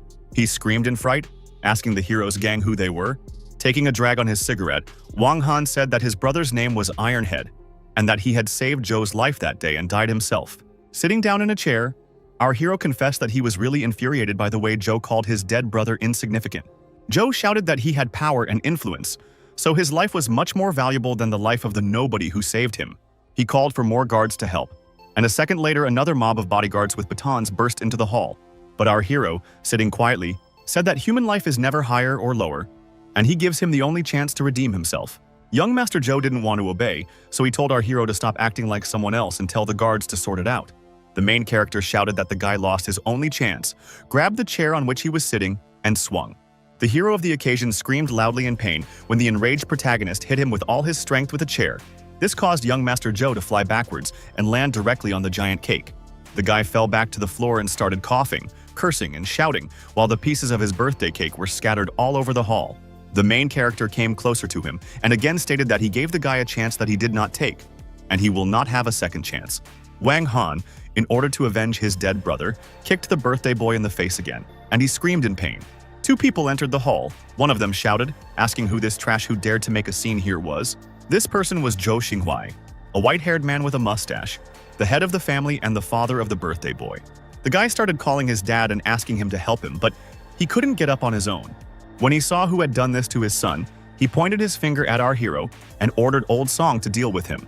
Xiao Wanying started asking her uncle to help our hero because she was worried about the person who saved her once. Old Song, one of the strongest masters under the young mentor, rushed forward to pounce on the cheeky puppy.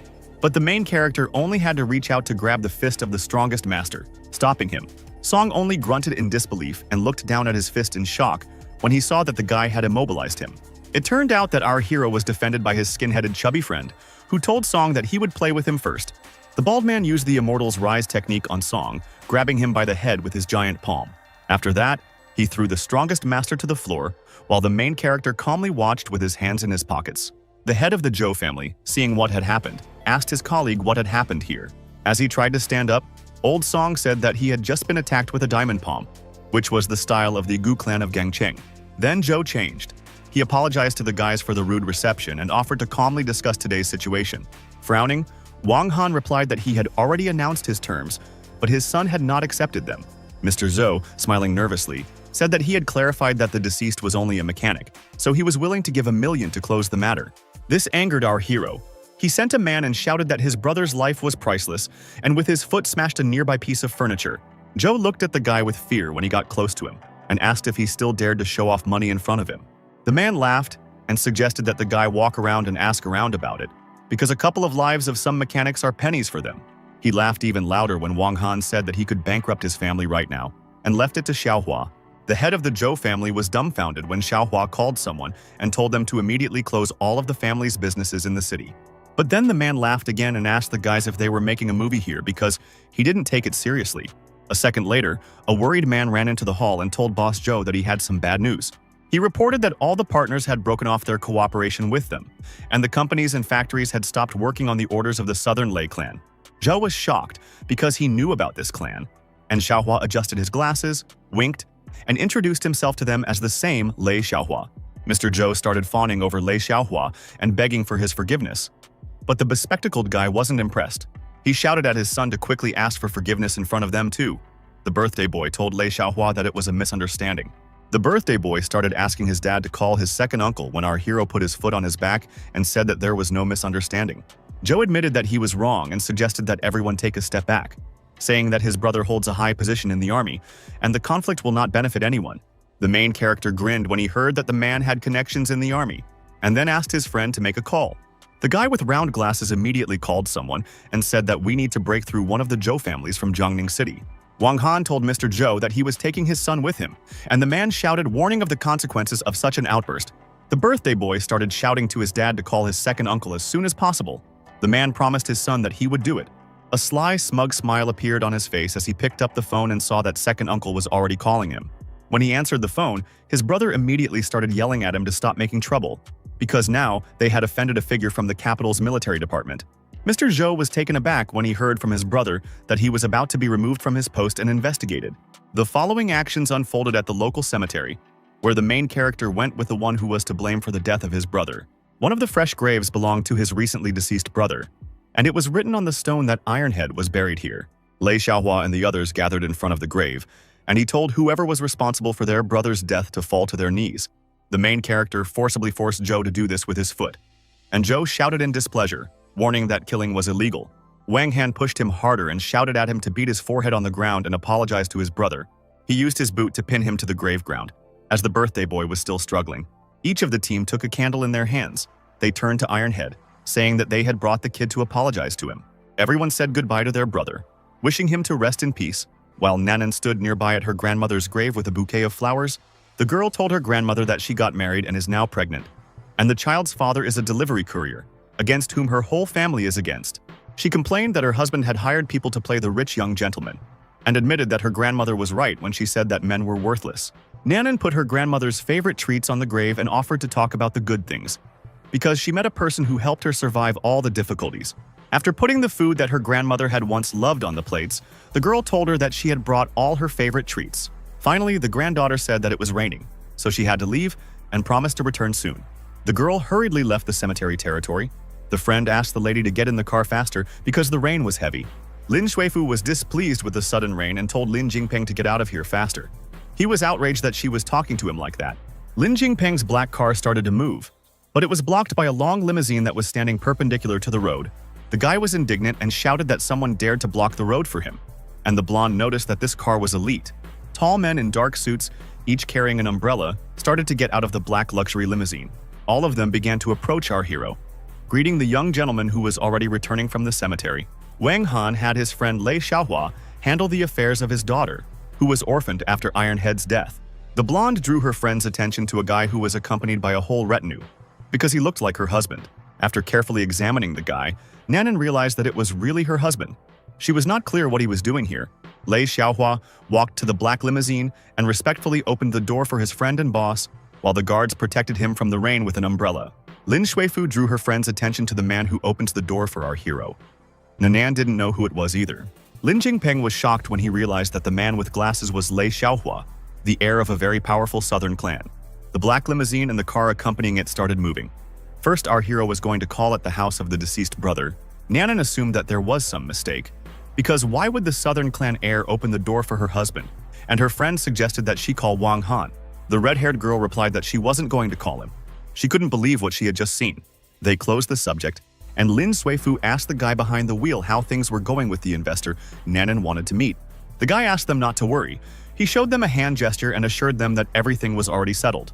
On the way, Lin Jingping promised his friends that he would take the girl to meet that rich man the day after tomorrow. A black limousine pulled up to the house where the deceased Ironhead lived, and Grandpa was dozing peacefully on a bench. The entire team of 5 men got out of the car. Lei Xiaohua said that it looked like they had arrived at the right place. The main character approached his grandfather, woke him up and asked if the Ironhead family lived in this house. Grandpa looked at the guy in disbelief. He asked what kind of Ironhead we are talking about. The guy realized that not everyone knew his dead brother's nickname, so he explained that it was Chen Chiang. The old man said that he lived on the 3rd floor, in apartment 326, and asked if they had come to visit the daughter of the deceased or to share the inheritance. He sighed heavily and said that the deceased was a good man, but his apartment had already been taken over by his cousin and his wife. When the guys went up to the 3rd floor, the main character wondered why a child was squatting in the corridor. Lei Xiaohua was startled when he realized that someone had actually stolen their friend's property, and Wang Han asked the girl if Chen Chiang lived here. The battered little girl replied to our hero that her father was not at home because he had gone very, very far away. Xiaohua was dumbfounded when he realized that this girl was the daughter of their dead friend, so he asked her about it. Lei Xiaohua patted her head and asked her why she didn't live in her house. The girl explained that her aunt and uncle didn't allow her to live there. She held up a cardboard box and said that her aunt had told her to live here now, claiming that this was her real home. The guy with glasses was extremely indignant, shouting that it was an abomination to force a child to live in a cardboard box. Lei Xiaohua, enraged, started trying to kick down the apartment door with his foot to deal with the intruders. When he kicked down the door, he saw the displeased looks of Brother Ironhead and his wife inside, who were eating seafood at the table. The man got angry and shouted, asking who they were and how they dared to kick down his door. The main character asked the man since when this apartment became his home. He was scared when he saw a whole crowd of big men. The fat man started threatening to call the police, and Wang Han asked if he was even human, since he had taken his brother's property and was bullying his daughter. Wang Han, unable to control his emotions, called the man a beast and kneed him in the fat stomach. The man flew back and fell right on the table. Crabs and shrimps flew around the kitchen, and his wife started shouting that she was being beaten. Our hero took the girl by the hand and told Maitreya to teach the villains a lesson and show them where they were. Maitreya and the green-haired boy flexed their fists and looked down at the villains, grinning slyly. The shaven-headed guy happily punched the man in the face for what he did to their dead friend. In the corridor, Wang Han and Lei Xiaohua decided to talk to the girl, and she introduced herself as Guo Guo. Lei Xiaohua was worried about the girl. He told the boss that sooner or later the guardians would ruin her if they just left her here. Then the main character asked the girl if she wanted to live with them, and she, without hesitation, agreed. Wang Han asked Lei Xiaohua if he wanted to take the girl under his care, and Lei Xiaohua said that he couldn't raise the child. Our hero looked at Go-Go in bewilderment when his friend said that let him take care of her upbringing because she is attracted to him. Lei Xiaohua told the little girl to call our hero Godfather, and she happily threw herself into his arms. Wang Han looked at his friend who had forced him to become a father just a few days after getting married with a smirk. The next day, the action unfolded in the apartment of our hero, who has become a father since yesterday. He made breakfast for his new daughter and said that after she ate, he would take her to school. They both sat down at the table and started eating. But then the main character was distracted by a mobile phone. Wang Han tried to persuade his wife to come home to eat, but she flatly refused, telling him not to come back until the baby was born. The guy complained about his wife's temper, and Guo Guo told her godfather that she had already eaten. The main character smiled at his adopted daughter and said that he would change his clothes now, after which he would take the girl to school. Soon the guy drove his daughter to school. It was morning, and there were many parents in the yard who were taking their children to school. He led her by the hand down the corridor and asked her to study well because it was the most elite school in the area that Uncle Lei had chosen for her. Wang Han brought the girl to the principal's office, who immediately thanked the master for choosing their school. The headmaster introduced himself as Duan, and also introduced the teacher, who turned out to be Xiaowan Ying. The main character was surprised when he saw the girl he had saved earlier, and made it clear that he recognized her. Xiaowan Ying was visibly overjoyed when she saw her savior, and she smiled in disbelief. The guy was surprised that this girl was a teacher, and Xiaowan Ying asked if this girl was really his daughter. Our hero patted Go-Go's head and told the girl that it was really his daughter. The girl was visibly upset to learn that the object of her affection has a child, and the director told her to take the girl to her class. Wang Han entrusted his daughter to the teacher, saying that it was time for him to go to work. The teacher asked him not to worry. Gogo waved to our hero and said goodbye to her godfather when the teacher asked her to do so. The main character finally turned around and told the girl that when school ended, he would pick her up from school. The teacher asked if Wang Han was not her real father, and the girl said that her own father had already gone to heaven. Xiao Wanying realized that this wasn't her lover's own daughter and said that she would take her to class now. The main character sat on his motorcycle and lit a cigarette. He complained about how difficult it was to be a father because in the morning he had to run. Suddenly, a girl called him and asked him, insulting him like a bastard if he missed her. Our hero dropped the cigarette from his mouth and started sweating when he realized who it was and asked the princess how she got his number. The girl accused him of impertinence and said that tomorrow she would come to the city and he should wait for her, and the guy warned that he was already married.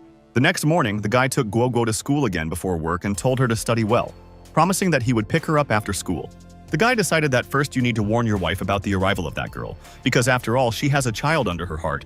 He texted her to tell her not to pay attention if Auntie with a ponytail came. And Nanan thought that the guy wanted to put on another show. The main character lit a cigarette and sighed heavily, complaining that the women were all headaches.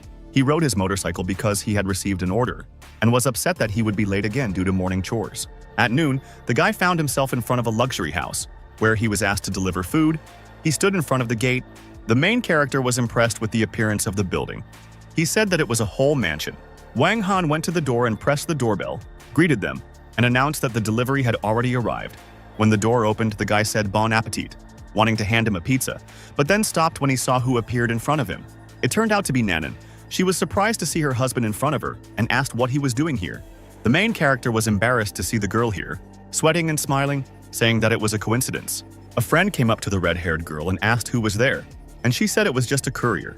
A friend asked Nanan if she really knew this courier, and our hero lied, saying that they just went to high school together. The girl was surprised because she was also in the same class as Nanan and asked why she didn't remember him.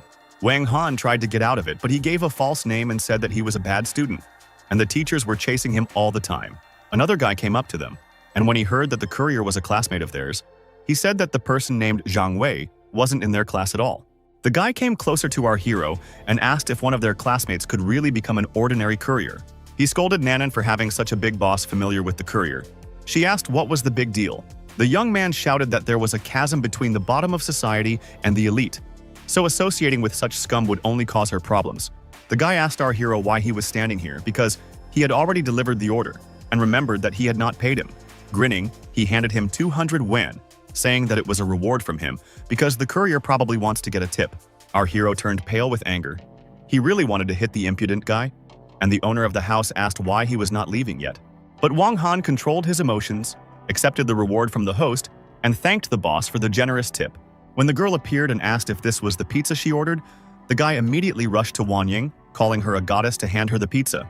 It turned out to be Xiao Wanying, who ignored the pizza guy and happily ran towards our hero. The main character was embarrassed when he saw in this house another girl with whom he is familiar. The dumbfounded owner of the house asked Xiao Wanying if she was also familiar with this courier, and she honestly replied that it was her savior. She pulled Wang Han's hand to rest for a while, but he tried to refuse because he still had orders to deliver. Yuanbo tried to talk her out of it by saying that people like him had to work to make a living, which angered Xiao Wanying. The main character turned around and left after saying goodbye to everyone, but Xiao Wanying immediately ran after him, trying to stop him. The guy was embarrassed when the girl asked him to give her a ride to work because she just did not have a car. Yuanbo shouted that it was dangerous to drive this shabby electric scooter, and he was ready to take the girl in his Porsche. Wang Han was hesitant about agreeing to give the girl a ride, and he looked at his disgruntled wife standing in the doorway. The red-haired girl turned away, wondering why he was staring at her, since he could give anyone a ride. Our hero still agreed to give Xiao Wanying a ride to work, and the girl waved to her friends, promising that they would meet again another time. A happy Xiao Wanying rode off on the motorcycle with her rescuer, and the children watched them go for a long time. Yuanbo immediately turned his attention to Nanan and invited the goddess to eat pizza, but the girl, blushing with jealousy, did not pay attention to him. She left, saying that her company had an urgent matter. The guy offered her a ride, but Nanan refused to help.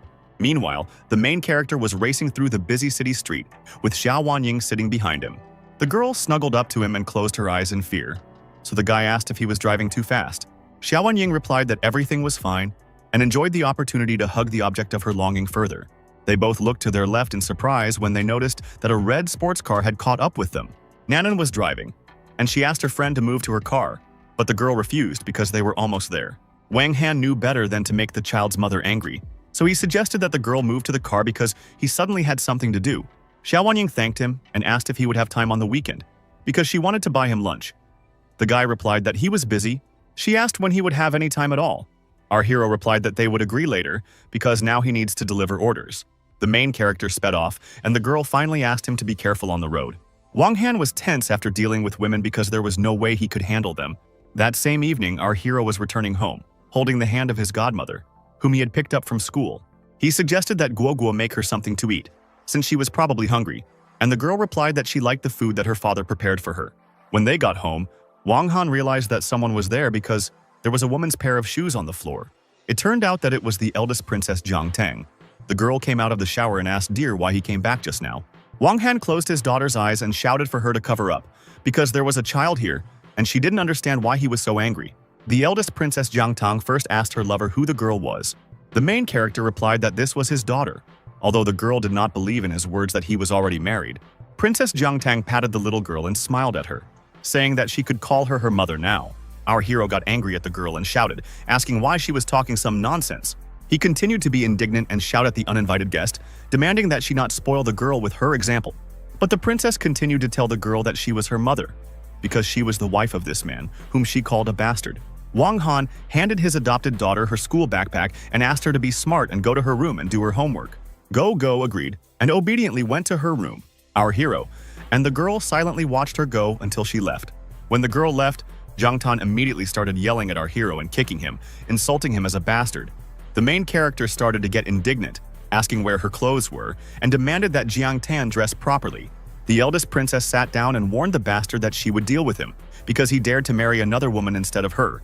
Covering his face with his hand, Wang Han handed the girl some clothes and told her to get dressed, because he was married now and she shouldn't have a circus here. She draped her jacket over her shoulders, lit a cigarette, and said that she had already made inquiries, so she knew that Wang Han only got married because of Nanan's pregnancy. The main character asked her to stop talking nonsense and asked her how long she was staying in Jiangning. The girl replied that she had come to the city not only to look for him, but also to discuss the deal with Lin Suifu. The guy thought that thank God it wasn't related to his wife, and confessed to the girl that he knew who Lin Suifu was. The main character suggested that the eldest princess eat, because his adopted daughter should also be hungry. The red-haired girl asked her lover if he really turned into a full-time nanny folder.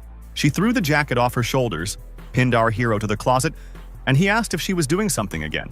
The girl put her hand on his face and said that she was wondering why Wang Han was acting like an enlightened monk with her. Their conversation was interrupted by Guo Guo, who came and announced to the godfather that she was already hungry. The girl immediately turned away and closed her eyes when she saw her father with that girl.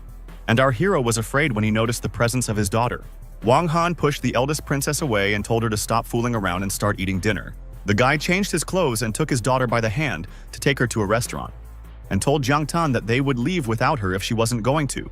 But Jiang Tan did not give up, she declared, calling the guy a smelly man, that sooner or later she would possess him.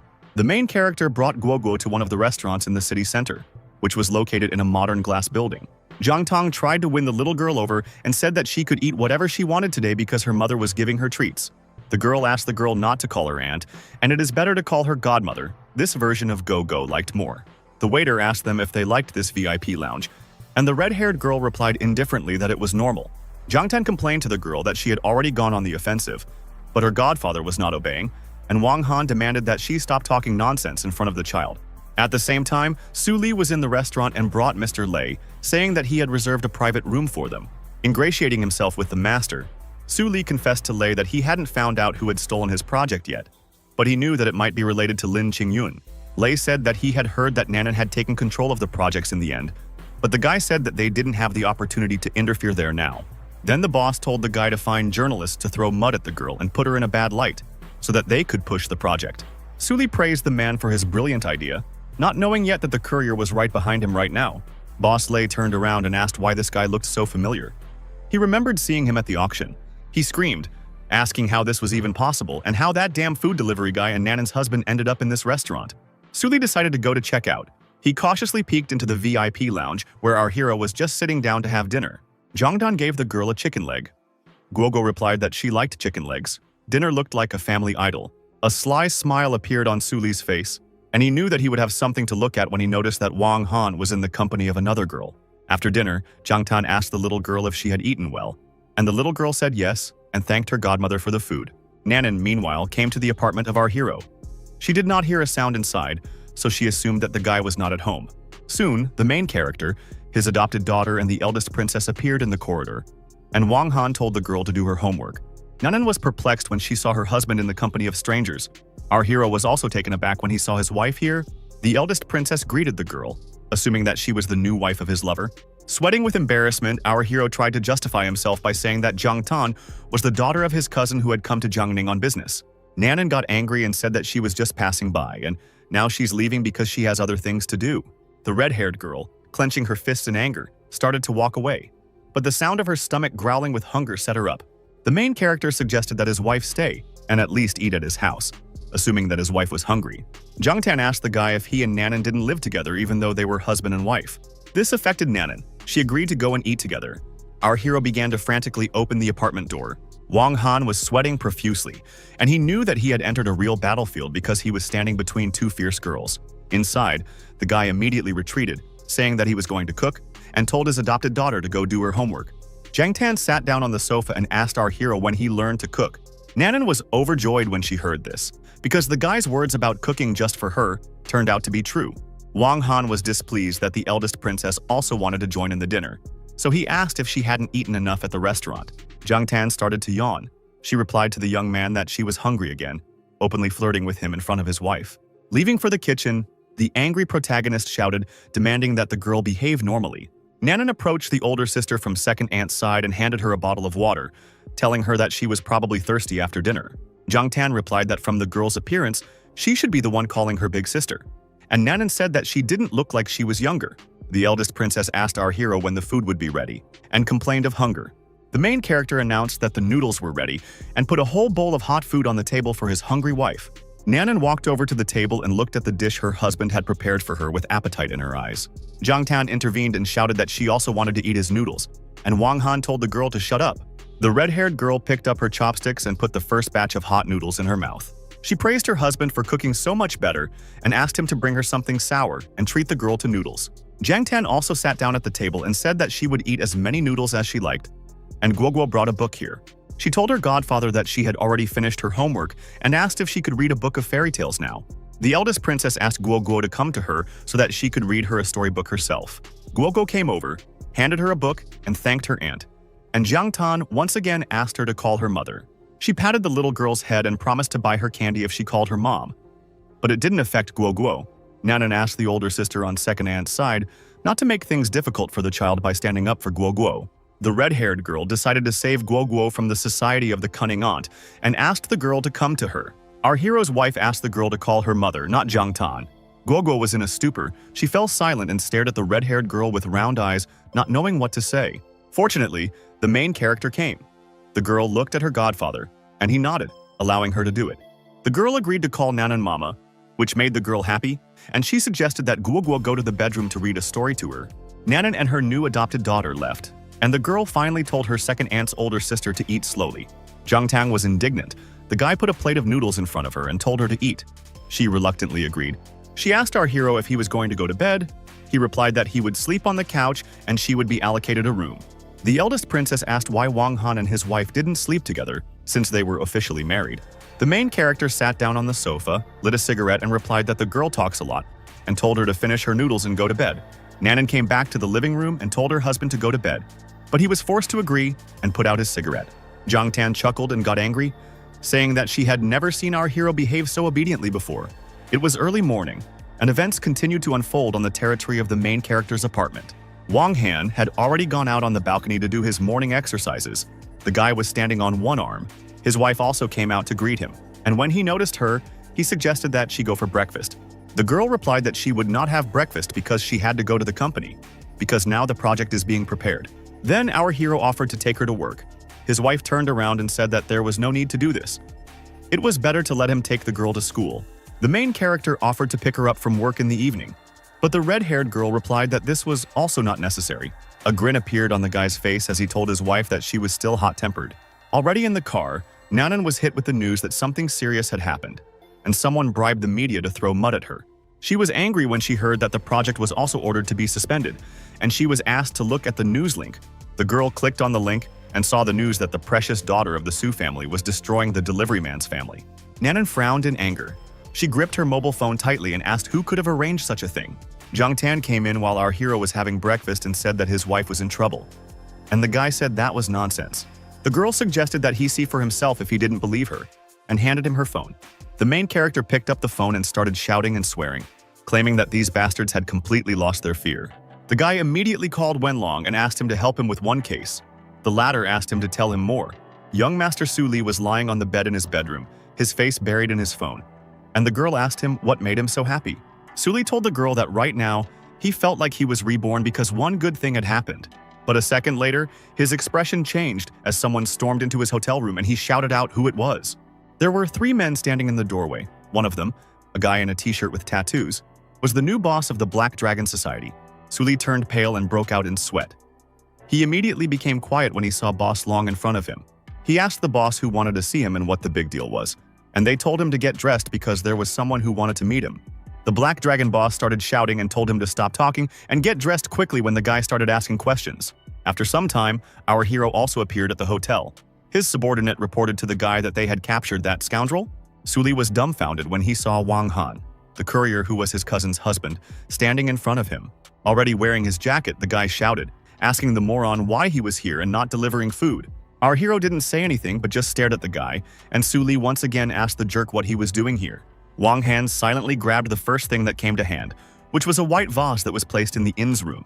The guy swung and hit the vase on the careless relative of his wife so that it shattered. Su Li clutched his injured face and shouted, asking if he was tired of living for the guy to hit him. But Su Li's shouting and threats did not frighten our hero. In response, Wang Han once again hit the guy for what he did to his wife. The slap was so strong that the careless cousin Naneng lost his balance and fell to the floor. Wang Han wasn't going to stop the punishment at this point. He grabbed the guy by the white shirt. He started scolding him for the way he treated his own sister. Su Li replied that she wasn't worthy of being called his sister. Then Wang Han swung his fist and shouted that the guy had no right to call himself a human, because he was a heartless scum. Angrily, Wang Han hit his wife's cousin once more, causing him to fall to the floor again. Sitting on his lap, Su Li asked Boss Long how much Wang Han had paid him, and promised that he would give twice as much if he sided with him. In response, Su Li received another slap in the face, but this time from Long, who asked how dare he talk to Wang Han. The main character told the subordinate to make Su Li solve all the problems with the rotten media that caused problems for his wife. The guy in the tank top grabbed Su Li's head and ordered him to do what our hero just told him to do. Su Li did not stop trying to reach out to the person who was beating him, so that he would stand on his side and help get rid of the courier. Boss Long shouted that he wasn't going to listen to this nonsense, and the guy should repeat it normally, and with that, he hit him again. The guy gave up and shouted that he would immediately shut up the media and get them to issue a rebuttal. The Black Dragon boss smiled and replied that it wouldn't be a problem if the guy acted normal right away. The following events unfolded on the territory of the office of the company headed by Nanan. She was outraged when an assistant told her that the media was demanding $80 million to remove the news about her. Her grandfather and father burst into the girl's office. The old man shouted that she had completely disgraced their family and asked if she was really capable of such a thing. Nanan tried to justify herself to the old man, shouting that it wasn't really what the false media had written. Her uncle said that he didn't expect her to be a part-timer and said that he had called President Liu and that she would be coming soon. The girl got up and shouted that she knew perfectly well whether she was a mistress or not and said that someone was obviously setting her up. But the old man shouted back that he didn't care, and now this situation must be resolved by any means. Her uncle said that he could crush the news, but only if she handed over control of the company, and she realized that this was their goal from the very beginning. He shouted that this project was originally supposed to be run by them, so Nanan should be smarter now that things were getting out of hand because of her. Nanan replied that they might not even dream of her handing over her powers to them, because it wasn't her fault. The grandfather got even angrier at his granddaughter. He slammed his cane loudly on the floor before telling her everything. He said that the too young granddaughter, whether she wants to or not, will have to transfer power, especially since President Liu is now unlikely to want to deal with her. At this moment, just as President Liu knocked on the open door, the bespectacled girl greeted Nanan with a smile. Nanang stood up when she saw that President Liu had come to discuss their joint project with her. The uncle and niece immediately made excuses to President Liu, promising that they would try to remove all negative posts. The old man yelled at his granddaughter, asking how much money she was going to use to bribe the media, and she replied that she would do it even if she had to borrow money. President Liu handed the girl a tablet and reassured her. saying that all the negative news from the media had already been removed. Nanan was dumbfounded. She looked at the screen and started stuttering, asking how this was possible. Her uncle immediately reached into his phone. He didn't understand what was going on and who did it. It was hard for him to believe that all the publications had disappeared. The old man still tried to convince Liu Yi not to give the project to his guilty granddaughter, but the girl was adamant. Grandpa tried to stop the president and change her mind, but she waved her hand and said that she was leaving, because she still had things to do. Nanan also had something else to say to the president, so she asked Liu to stay for a while. Liu Yi stopped and asked if she had any other questions. The girl asked for a personal meeting with her boss. The president replied that she doesn't have control over such things, and she can't predict what decision her boss will make in this matter. The bespectacled girl said goodbye to Nanan and went to the exit. The CEO wished her a final good day. The uncle and the old man left, complaining that the family's entire business would now go downhill, and Nanan shouted that everyone already knew who really broke up the family. The bewildered girl sat back in the chair and reached into the phone. She was wondering who finally solved her problem. She was shocked to read another piece of news about the courier being fired because of rumors of an affair with an heiress. The main character took on the duties of a courier. He rushed on his motorcycle to the office of the company where he works. He met his colleagues, who were just having a smoke break, and asked the fat man to lend him a power bank, as his phone died. The fat man asked our hero if he had heard about what was being written about him in the news right now. The main character replied that he didn't care what the tabloids wrote about him, and the fat man was forced to tell the guy that he was fired. Wang Han thought that his colleague was talking nonsense and asked who would even dare to fire him from his job. This conversation was just overheard by his boss, who coughed as he appeared in a dark silhouette in front of them, and the guys stood up straight. The manager told Wang Han that because of the rumored affair with that rich girl, the company decided to fire him because it received a bad response. Our hero tried to justify that this news was untrue, and asked if the media had not already denied it. The boss offered the guy a cigarette, explaining that he could not cancel this decision of the management, but would help Wang Han get a job in security. The manager gave advice to the guy that a man needs to understand his place and not sit on the neck of a rich woman all his life. He decided not to lecture him anymore and handed him a business card, saying that these were the contacts of his brother, who would help him get a job.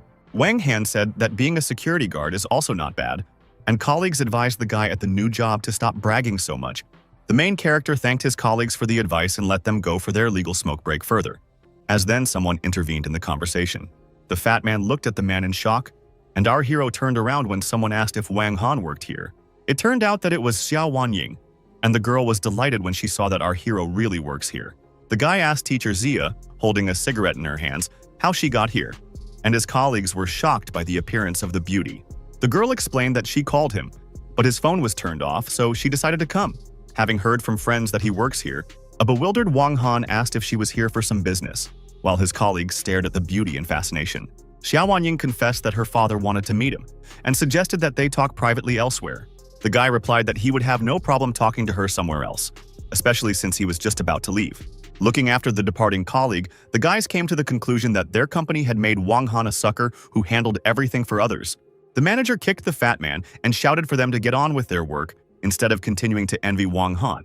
The boys got on their scooters to start delivering orders when suddenly another expensive car stopped in front of them. They were surprised because there are too many luxury cars visiting this place recently. A girl with dark glasses got out of the car. It was Princess Jiang Tan, who asked the guys where to find our hero. The guys were amazed to see the beauty dressed up. The fat man asked the girl who she was to their former colleague. Jiang Tan lied and told the guys that she was Wang Han's wife and came to take her husband home. The guys were shocked to hear that Wang Han has another wife. One of them said that the guy is not a man, but a beast. The fat man gave Wang Han away, saying that he just got on his motorcycle and drove off in that direction with some girl. The eldest princess called Wang Han a bastard, complaining about how quickly he got out of here. Wang Han, meanwhile, was driving Xiao Wanying, and she asked him to turn left in front, and then they would be almost there. When they finally arrived at the White Tiger martial arts school run by her father, Xiao Wanying said that the scale of the hall wasn't small. They went inside. The girl told the guy that her father was waiting for her upstairs. In the hall, they met a strong guy in a white t-shirt. It was one of the students of the White Tiger School named Kang Hongzhe, and he asked the girl why she suddenly came today. The girl explained that she had brought Wang Han here specifically to introduce him to her father, and the boy assumed that he was a new student. Jie Wanying replied that this wasn't a new student but a new mentor that her dad had personally chosen. Kang Hongzhe assumed that the teacher had gone mad because he was looking at a boy with a dead build who couldn't even take one punch.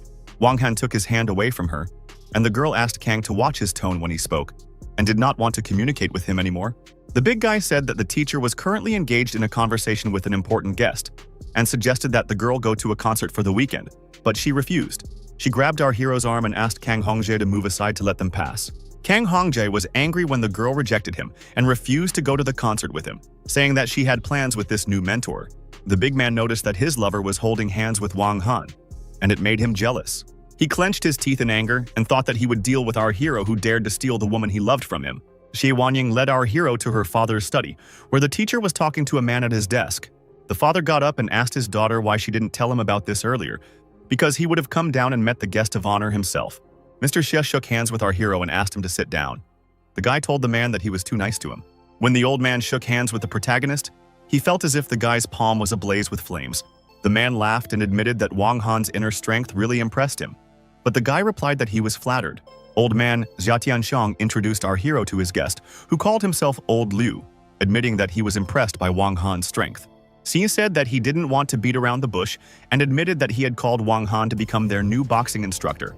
Our hero replied that he would not refuse the reward because he needed money, he had lost his job, and the child needed to be supported. The old man laughed, calling Wang Han a straight man, and offered to pay him 50,000 yuan a month. The main character got up from his chair and immediately agreed to the offer of the headmaster to become a boxing instructor. Grandpa laughed with joy, and old Liu congratulated his friend on finding another talented instructor. The director of the school offered a new colleague to show him how everything works here. Our hero was not against it. When they arrived at the Great Hall, old man Xia Tianxiang asked his students to come over for a moment. He introduced the new instructor to the students. Wang Han introduced himself and asked them to support him and guide him because he was new here. The students were not happy because the instructor's physique didn't impress them, and Kang Hongjae asked what style he was practicing. The boy replied that he was a bit familiar with many styles, and Kang Hongjae suggested that the instructor teach him them. Wang Han started listing all the styles including Mantis, Wing Chun, Tongbei, Hongquan, and many others. The student asked the instructor if he knew what it meant to grab more than you can chew, thinking that the guy was just showing off. The students thought that their new instructor was just a show-off, and Kang Hongjae suggested that he prove his knowledge in practice. Xia Wanying stood up for our hero, asking Kang Hongjae why he was immediately hitting on his colleague. The other students didn't mind their friend Kang Hongjae exchanging a few moves with the new instructor to see what he was worth. Old man Xia Tianxiang also wanted our hero to show everyone what he was capable of, and the guy didn't mind. The big man Kang Hongjae held out his fist and warned him that he was hitting hard, but asked him not to worry, because he would definitely stay alive. Flexing his fists, the main character replied that this is an interesting coincidence, because he also hits hard. Back then, Kang Hongjae suggested that if the big guy won, he would invite Xia Wanying to the concert this weekend. Our hero replied that it depends on whether Mrs. Zia agrees, and the girl screamed indignantly, asking the big man what would happen if he lost. Kang Hongjae laughed like the rest of the students because he doesn't believe in the possibility of losing, so he allowed them to ask for anything. The girl suggested that the big guy give away the concert tickets so that she and Wang Han could go there together, and the guy agreed. Xia Tianxiang instructed his disciple to control himself during the fight and stop in time. Kang Hongjae was impatient to start a fight against our hero, and he told all the students to make way and make room. The main character was still standing quietly in the middle of the hall when the opponent rushed forward without warning, shouting that he wanted to see what the new instructor was worth. The guy grimaced. He was in disbelief, when a moment later our hero stopped him with his palm, hitting him on the neck. The tall, muscular guy grunted in pain. He didn't even have time to attack the new instructor when the latter stopped him with a single wave of his hand. After that, the martial arts hall instructor grabbed the arrogant disciple by the neck and pulled him over. Kang Hongjae screamed in pain when our hero hit him on the torso with his knee. Wang Han released the battered boy and said that his speed was not bad, but his strength was not enough, and he should still practice. The big man collapsed to his knees and started clearing his throat. Xia Wanying was delighted with the new instructor's abilities. She patted and told him that it was incredible. Old Liu said that our hero only put a third of his strength into his punch. Otherwise, the disciple would have been in the hospital by now. Kang Hongjae clenched his teeth in anger. He looked at the protagonist with disdain and envy because he had never lost before. The student was not going to give up so easily. Emotions took over. He screamed furiously, rushed forward to pounce on the instructor. The main character managed to turn around and notice this. The girl shouted at him to be careful. The guy didn't have time to react. The big guy grabbed him by the torso and started screaming, wishing him death. Kang Hongjae knocked our hero to the floor and began to wrestle with him, while Xia Wanying screamed, asking the student what he was doing. The big guy said that showing mercy to the enemy means being cruel to yourself, And if the instructor does not understand this, he cannot call himself that. Xiao Wanying yelled at her father to stop his disciple. Old Liu also told his friend that the big guy didn't have any battle etiquette at all. Kang Hongzhi swung his leg to hit our hero and declared that the winner was the king and the loser was nothing. The big man's foot was already inches from the head of the boxing instructor, who was still lying on the floor after the guy's dastardly reception. At the last moment, the main character was blown up, and in a moment he was at the other end of the hall. He squatted down and swung. Kang Hongzhi looked at the instructor with disdain and accused him of doing nothing but run and dodge. The guy wasn't going to let him go so easily. The disciple rushed forward again, swinging his fist. He tried to attack the main character, but he easily dodged and said that the guy hits too slowly. Wang Han said that today he would teach a disciple a lesson, and said that the one who wins by force dies, and the one who wins by force dies. Kang Hongzhi didn't want to listen to the new instructor's moralizing, so he swung both hands and shouted for him to stop talking. He shouted that he did not believe that our hero could dodge endlessly, tried to hit him again and again, but to no avail. The big man shouted and swore as he tried to hit the protagonist with his fist, but Wang Han dodged each time. Grinning, the protagonist asked his opponent if this was all he could do because he was still hitting too slowly. With another swing, Kang Hongzhi shouted that he would take the life of an instructor who still dared to show off in front of a man who had been practicing martial arts for 15 years. Xiao Wanying was horrified when old Liu asked if the big guy wanted to take the instructor's life, intending to elbow him in the top of the head. The girl was very scared for the boxing instructor. She could not take her eyes off the guy, terribly worried for his life. Kang Hongzhi also looked startled as our hero launched a counterattack and also swung his arm. The martial arts hall disciple didn't have time to react before his opponent jumped up to the level of his face and was about to hit him. The main character successfully hit the negligent student with his hand, once again criticizing him for being too slow. This caused the arrogant Kang Hongzhi to collapse on the floor and close his eyes in sharp pain. The students were dumbfounded. They couldn't believe that the new instructor knocked out the best representative of the hall in one blow. Xiao Wanying was delighted to see that the object of her affections had won, and the girl immediately started running towards him. The girl grabbed his hand and began to praise him for how cool he was. Our hero was flattered by her words. Liu Yi told a friend that our hero is a minor master teacher, which means that Xia has found a real treasure and it would be good to take him as a son-in-law. Wang Han apologized to the mentor for injuring his student, who replied that the kid asked for it, and asked who the teacher of our hero was. The guy said that as a child he just trained randomly with older relatives, but the old man did not believe him. The students crowded around the big man, some of them trying to carry him upstairs, others shouting for an ambulance. When the main character was released, his phone vibrated. He just wanted to bring food for the baby's mother. The guy was noticeably surprised to see that the girl at that moment just sent him a message. Nanan wrote that she got him a job with a salary of 10,000 a month. The guy replied that he had already got a job, and his salary was now 50,000 a month. The girl did not believe her husband. He was offended by this, so he decided to take a picture of his employment contract. When his wife saw the photo, she decided not to argue anymore, remained silent and reacted indifferently to this news. The main character said that he would bring her food soon, but the girl refused, writing that she would soon have a meeting with an important person. Wang Han was puzzled, curious as to what very important person his wife was talking about. In the course of the correspondence, the girl admitted that she was going to the boss who assigned her that project because she wanted to thank him. The main character thought that he was the same person who entrusted her with the project and decided that she was a stupid woman. The guy was afraid that someone was trying to cheat on his wife, so he called Jiang Tan and asked her to find out where she was right away. At first, the eldest princess refused, but our hero switched to shouting and insisted, so she agreed, but asked him to wait. After punching her location in her laptop, Jiang Tan told the guy that his cute little wife was currently drinking alcohol with another man. She sighed heavily and said that that man wasn't so-so because he put something in Nanan's glass. The main character started swearing loudly when he heard this, because he was afraid for his pregnant wife.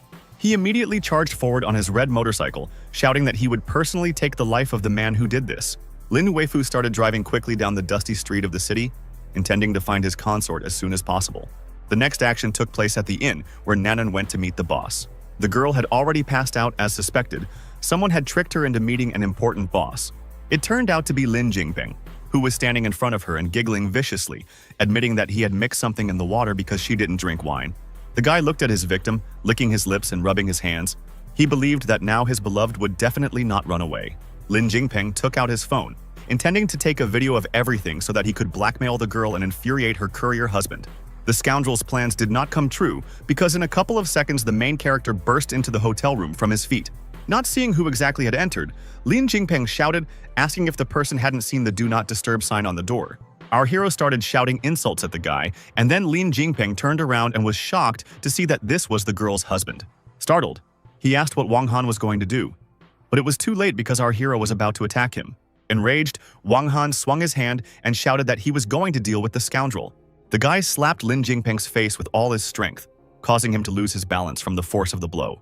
The scoundrel flew back, slammed into the wall and screamed. He put his hand to his head and grimaced in pain.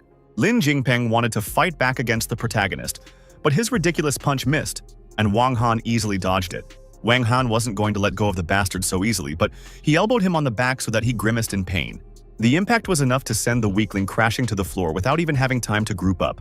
The battered kid started shouting that his grandfather was Mr. Lin himself, and offered to pay our hero so that they could both pretend that nothing happened today. Lin Jingpeng's stories didn't affect the protagonist in any way. The enraged husband swung his foot to punch the scoundrel again.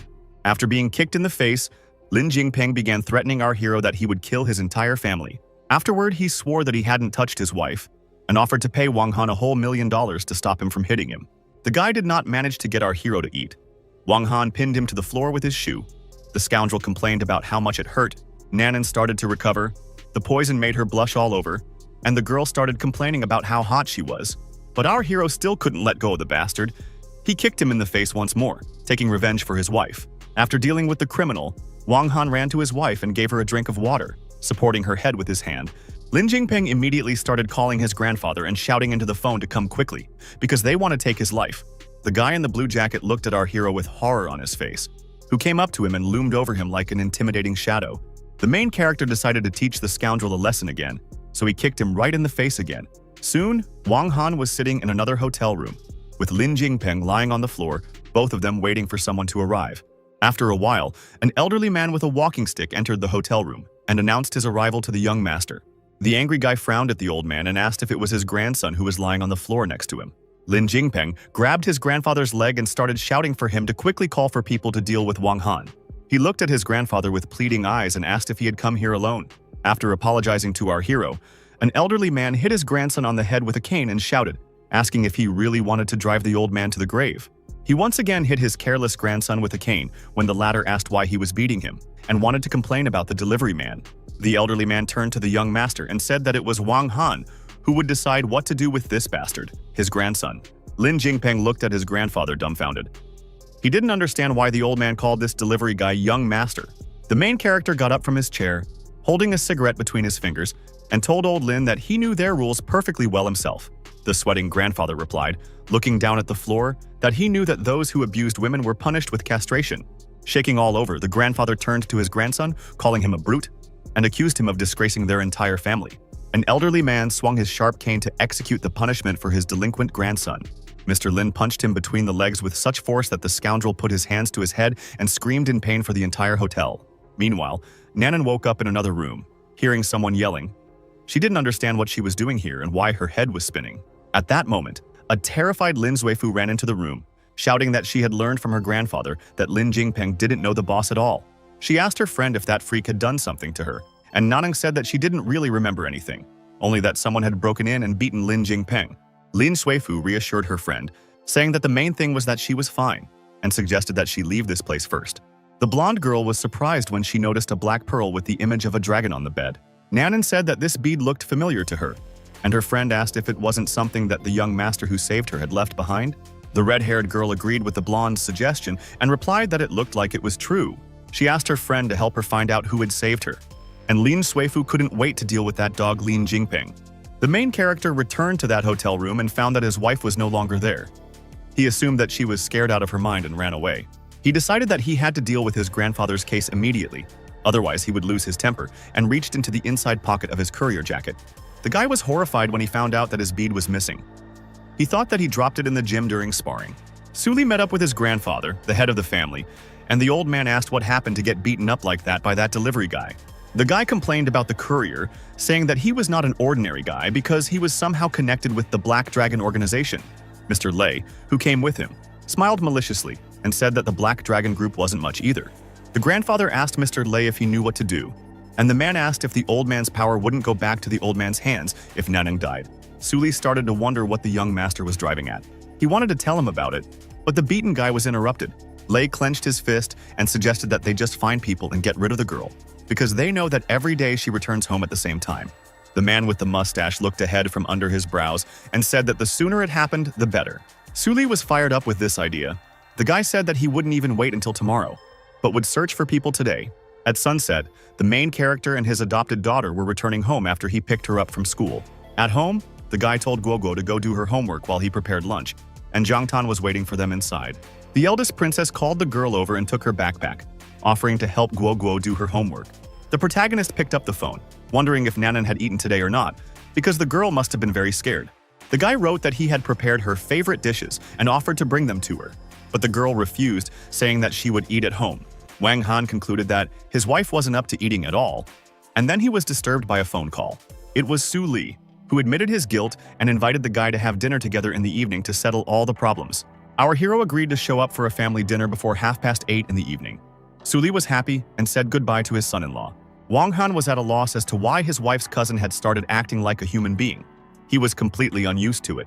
When it got dark, the guy got on his red motorcycle and raced through the streets of the city. He hoped that there would be enough time for him.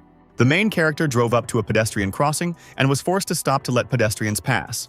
A woman with a child was crossing the road, and the guy noticed that several cars were coming from behind, which were not going to stop. Suspecting that these cars were chasing him, he turned around, looked at them with displeasure, and asked if they were tired of living. The black van continued down the road, its headlights blinding, and the police car was right behind it.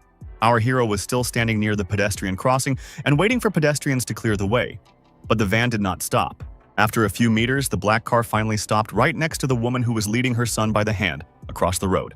The door of the van opened, revealing a tall, muscular, bald man with tattoos on his face and body. The bandit, grinning nastily, grabbed the boy by the t-shirt and pulled him into the car. He screamed in fright. The woman tried to save her son. Unfortunately, the child was abducted. The woman could only shout, demanding that the bandits let her son go. Even the main character was impressed by this egregious act. It was hard to believe that he saw the abduction in broad daylight. The driver of the black van pressed the gas pedal to the floor and sped forward. The woman collapsed on the asphalt, calling for help. Our hero said that the bandits were obviously unlucky today, since they ran into him. He was determined to deal with them. The guy drove off to catch up with the black van and rescue the kidnapped boy. Wang Han soon drew level with the black van, the driver shouting, "Is this guy tired of living since he's meddling in his own business?" Our hero was determined to stop the car at all costs. He pushed the van with his foot on the move, so that the driver lost control. The bald bandit told the driver not to pay attention to this moron, because they need to leave soon, otherwise the police will catch up with them. The driver gave our hero the middle finger, called him a stupid bastard, and promised that he would deal with him later. The black van increased its speed, so Wang Han's motorcycle was behind, and the distance increased greatly. Wang Han didn't mind taking up the challenge and playing a race with the bandits. He was going to catch up with the car. The car with the bandits and our hero's motorcycle turned left at the same time, and Wang Han was slightly ahead. The blonde thug behind the wheel of the van stiffened when he saw the guy on the motorcycle catch up with them. By clipping the black van, Wang Han managed to make the driver lose control and crash into a building. Wang Han also got off the motorcycle and walked to the car. He started calling for the yellow-haired bandit to get out of the van. The van driver abruptly jumped out of there, holding a knife in his hand, and sent Wang Han out, intending to attack him. The attempt to stab Wang Han with a knife was a failure. Our hero swung his fist in response. The blonde didn't even have time to notice, as our hero was already behind him and swung his hand to attack him. The bandit grimaced and widened his eyes when he received an unexpected blow from the main character with the edge of his palm on the back. It was enough to knock the blonde bastard out, and Wang Han walked over to the terrified boy. The guy took pity on the child, asked him not to be afraid, and promised that his mother would come right away. Our hero noticed how the second criminal, a big shaven-headed man with tattoos, was already running away in fright. Wang Han wasn't going to let him go so easily. He ran after him to catch up and teach the bandit a lesson. The guy shouted after him that he would watch him run away, and they turned a corner and found themselves in a narrow alley. The shaven-headed bandit ran to the entrance of the house. Our hero caught up with him and was already a couple of meters away from the criminal. The scoundrel did not give up. He ran with all his might up the stairs, trying to hide from the main character. The gunman seemed to know where to run, because he went up to the right floor and reached the apartment where he wanted to hide. Wang Han broke into this apartment and asked if the bastard wanted to play hide-and-seek with him. There was someone else inside. The guy was confused when he saw that a woman was lying on the bed, holding a black whip in her hands. She was not afraid of the appearance of a stranger. The girl suggested that the guy come up to her so that she would have fun with him. The two of them whirled around and looked at the door leading to another room, where the bald bandit had disappeared. The girl was insistent, She got up and came closer to our hero, asking if he was really unhappy with his older sister. Wang Han was confused, and the girl promised that she would give him a discount of 598 yuan, and our hero became quite uncomfortable. He waved her off and explained that he really hadn't come to see her, and asked her to let him pass. The main character wanted to grab the criminal, but noticed that at that moment police officers broke into the apartment. It was Inspector Yang, the policewoman, who pulled out a gun and shouted, telling everyone not to move. The girl started to make excuses that she was just renting a hotel room with a guy, but the inspector told her to put her hands behind her head and not move. The main character also listened to the police officer, and Inspector Yang heard that there was someone else in the apartment. The police officer turned to the people who were sitting in that room and said that the police were outside. Inspector Yang advised them not to resist, so she went to the door and planned to open it. When the girl opened the door a crack, our hero immediately noticed the shaven-headed criminal who was hiding there. The scoundrel, holding an iron bowl in his hand, rushed out of the room and swung it to attack the police officer. The main character stood up for Inspector Yang. He shouted at her to be careful and pushed her to save her from being hit. Inspector Yang was furious. She shouted, "Did the bald bandit just dare to attack a police officer?" The girl easily neutralized the criminal and forced him to lie down on the floor. She twisted him to immobilize him. Even the main character was impressed with Inspector Yang's abilities. He thought it was tough. Yang radioed her colleagues to send people because she had detained 2 suspects at the Xingshan Hotel. Our hero tried to explain to the policeman that he had just helped her catch criminals, and he was an exemplary citizen, not a suspect. Inspector Yang didn't believe him. She only said that it was a good thing that she had brought an extra pair of handcuffs with her. The main character was outraged that she was doing this to him, but the police officer told him to stop talking and handcuffed him. He tried to explain to her that it was a misunderstanding, but Jan said all she knew was that the police didn't frame good people. Soon, Wang Han was sitting in handcuffs at the police station, and he asked the officer if she could give him some water. Inspector Yang started to get indignant, asking if the guy really thought the police station was his home. A police officer came into the office and praised Yang for doing a great job today. After all, they had been hunting for those 2 bandits for a long time. She stood up and said that the director was just flattering her, because when she arrived, one was already injured, and the second was detained. The police handed her documents indicating that our hero is not a criminal, and told her to remove the handcuffs from him. It was hard for Inspector Yang to believe that there was no mistake in the documents, but she still released our hero. The main character flexed his hands after being handcuffed and told the police officer that he himself had told her about who he really was, and quietly mumbled that she had no brains. The police officer grimaced, became angry, and shouted, asking Wang Han what he had just said. The guy grabbed his phone, saw that it was late, and immediately ran out of the station because he was already late. The main character was afraid that the mother of his unborn child would explode again when the guy did not show up for a scheduled meeting. He decided to take a taxi back, and Wang Han asked the driver to go faster, but he refused because safety is first and foremost. Then Wang Han decided to pay a bribe. He handed the driver a whole pack and once again asked if he could go faster now. This had an effect on the driver, who pressed the gas pedal all the way down, and the car shot forward much faster than before. At this time, the elite mansion was ablaze with flames. Firefighters were already preparing to extinguish the fire, and neighbors did not understand why the house caught fire so suddenly. The taxi that our hero was in had already arrived at the scene of the accident at the house where his wife lived. He was at a loss as to why there was a fire here, because the Su family was only planning to have dinner. He was wary when he heard from a neighbor that the Su family's eldest daughter was still inside, as she was returning home at this time. The main character was horrified. He looked at the burning house and realized that the mother of his unborn child was still there. He shouted, asking the woman if it was true.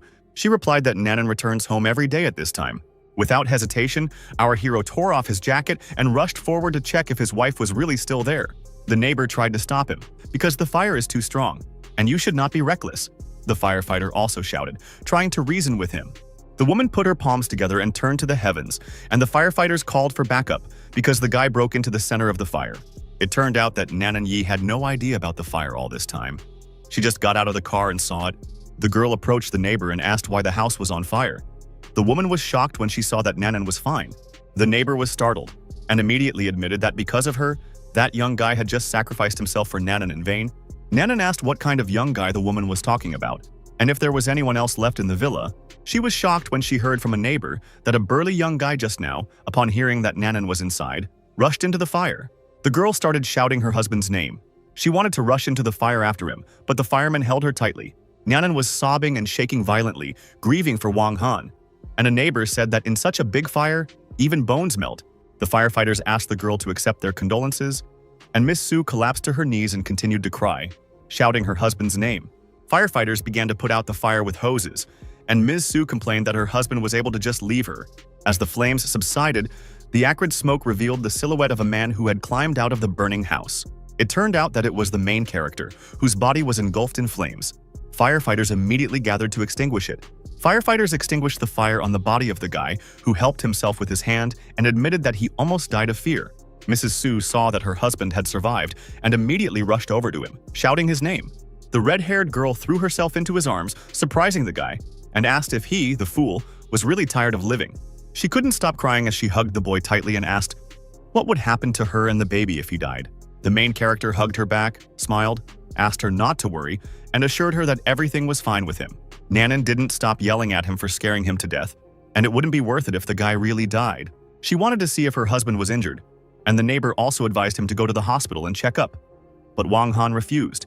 As the firefighters continued to fight the blaze, Nanan wondered how her house had suddenly caught fire. The main character frowned, because he realized that all this was definitely set up by her cousin, who invited him to dinner today. The girl carefully covered the guy with a blanket and said that now she would take him home. Our hero agreed.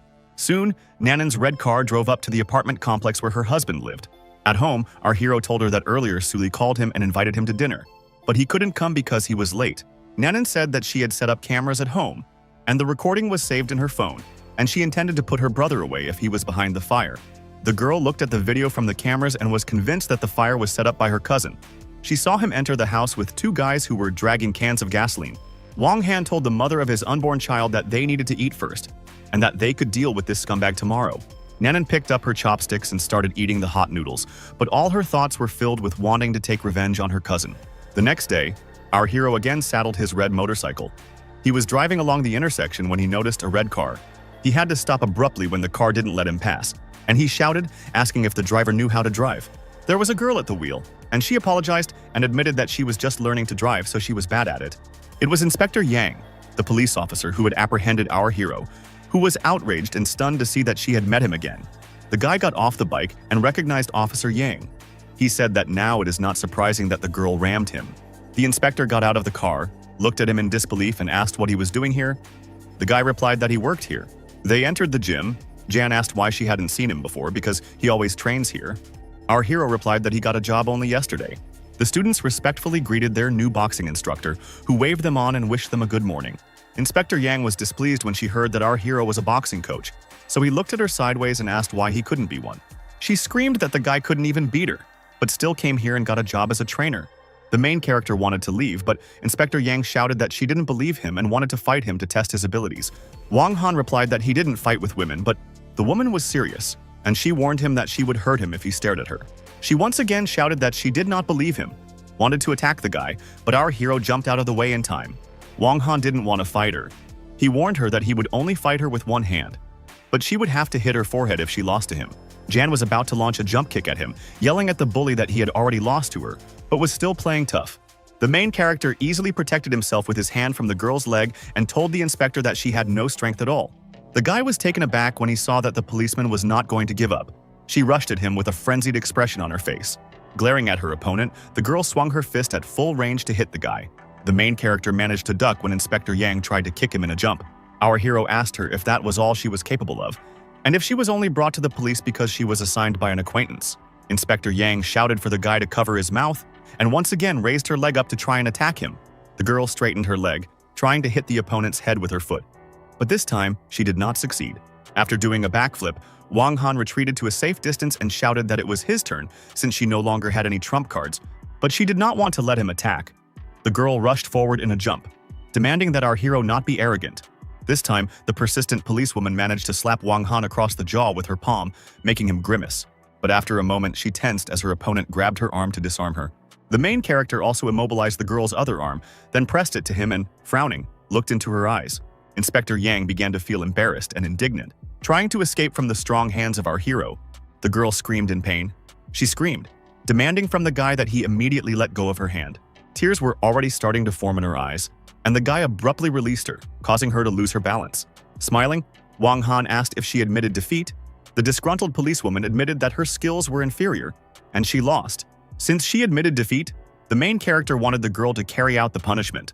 The inspector immediately started to take off her clothes, thinking that she would have to run naked down the street, but the guy stopped her, shouting that he was just joking. She became indignant, believing that a martial arts practitioner should be able to admit defeat and keep his word. Our hero ran away, shouting that he was married and he would not look at someone else's woman, and decided to retreat, justifying that he had business. The inspector smiled, calling the guy a small fry who, with his lack of courage, decided to compete with her. Xie Wanying spent her free time playing the piano, and Kang Hongzhe praised the girl, saying that she played really well. The girl asked the big man if he understood at least something in the classics, so that he could stand here and admire at random. Our hero also entered the room, saying that he did not think that teacher Xia could play the piano so well. Kang Hongzhe got mad at the guy as soon as he came, and our hero flashed his knowledge, saying that the girl just played a night piano piece. The girl admitted that it was her favorite play, and Wang Han replied that he preferred the concert Rural Love. Blushing with embarrassment, Zhao Wanying asked the guy if he could play the piano too, and asked him to do it. Kang Hongzhe shouted that such a clumsy guy definitely can't play. The girl asked him not to pay attention to the big guy. She was delighted when the main character agreed to sit down at the instrument and once again play the night piano piece. Closing his eyes, Wang Han began to play a piece from memory, and a pleasant melody filled the room. Xiao Wanying couldn't stop blushing as she watched her lover play the piano. She admitted that it was really incredibly beautiful. Kang Hongzhe was upset. He was forced to admit that the main character really knows how to handle the piano. Wang Han played the piece in its entirety and tapped the keys one last time, completing the piece. Xiao Wanying was delighted. She said that our hero plays even better than her. The guy replied that she was overpraising him. Kang Hongzhe was angry that the boy had only tapped the keyboard a couple of times and was already daring to lecture teacher Jia. A woman entered the room and asked Xie Wanying if she had just performed a night piano piece on the piano. The woman, holding a folder in her hand, said that she did not expect the girl to improve her skills with the tool so much. Kang Hongzhe hinted to the boy that he had to leave because the teacher had come to play piano with the girl. Xiao Wanying confessed that she wasn't the one who played the play just now, and the teacher asked who it was, and the girl pointed out our hero. The teacher looked with interest at Wang Han, who was about to leave the room. She screamed at him to stop because she recognized him as Professor Wang, but he said that she had mistaken him for someone else. Xia didn't understand why Wang Han would suddenly turn out to be a professor, and Kang Hongzhe would tell the teacher that our hero was just a regular courier. But the teacher was not mistaken. She told our hero that she was Andy, with whom he studied at Berkeley, and then he personally mentored her. The guy also remembered her after her explanation. He said that it was late, so he had to go home to prepare dinner, and they would talk next time. Andy explained to the bewildered kids that Wang Han is a professor emeritus at Berkeley College of Music, who is respected even by professors of prestigious universities. Kang Hongzhe was shocked when he heard this. He stared at the teacher in a dumbfounded manner and asked if she was sure she hadn't messed up. She replied that it was impossible. She couldn't be mistaken, and asked Ji why she needed someone else if she was being taught by Professor Wang himself.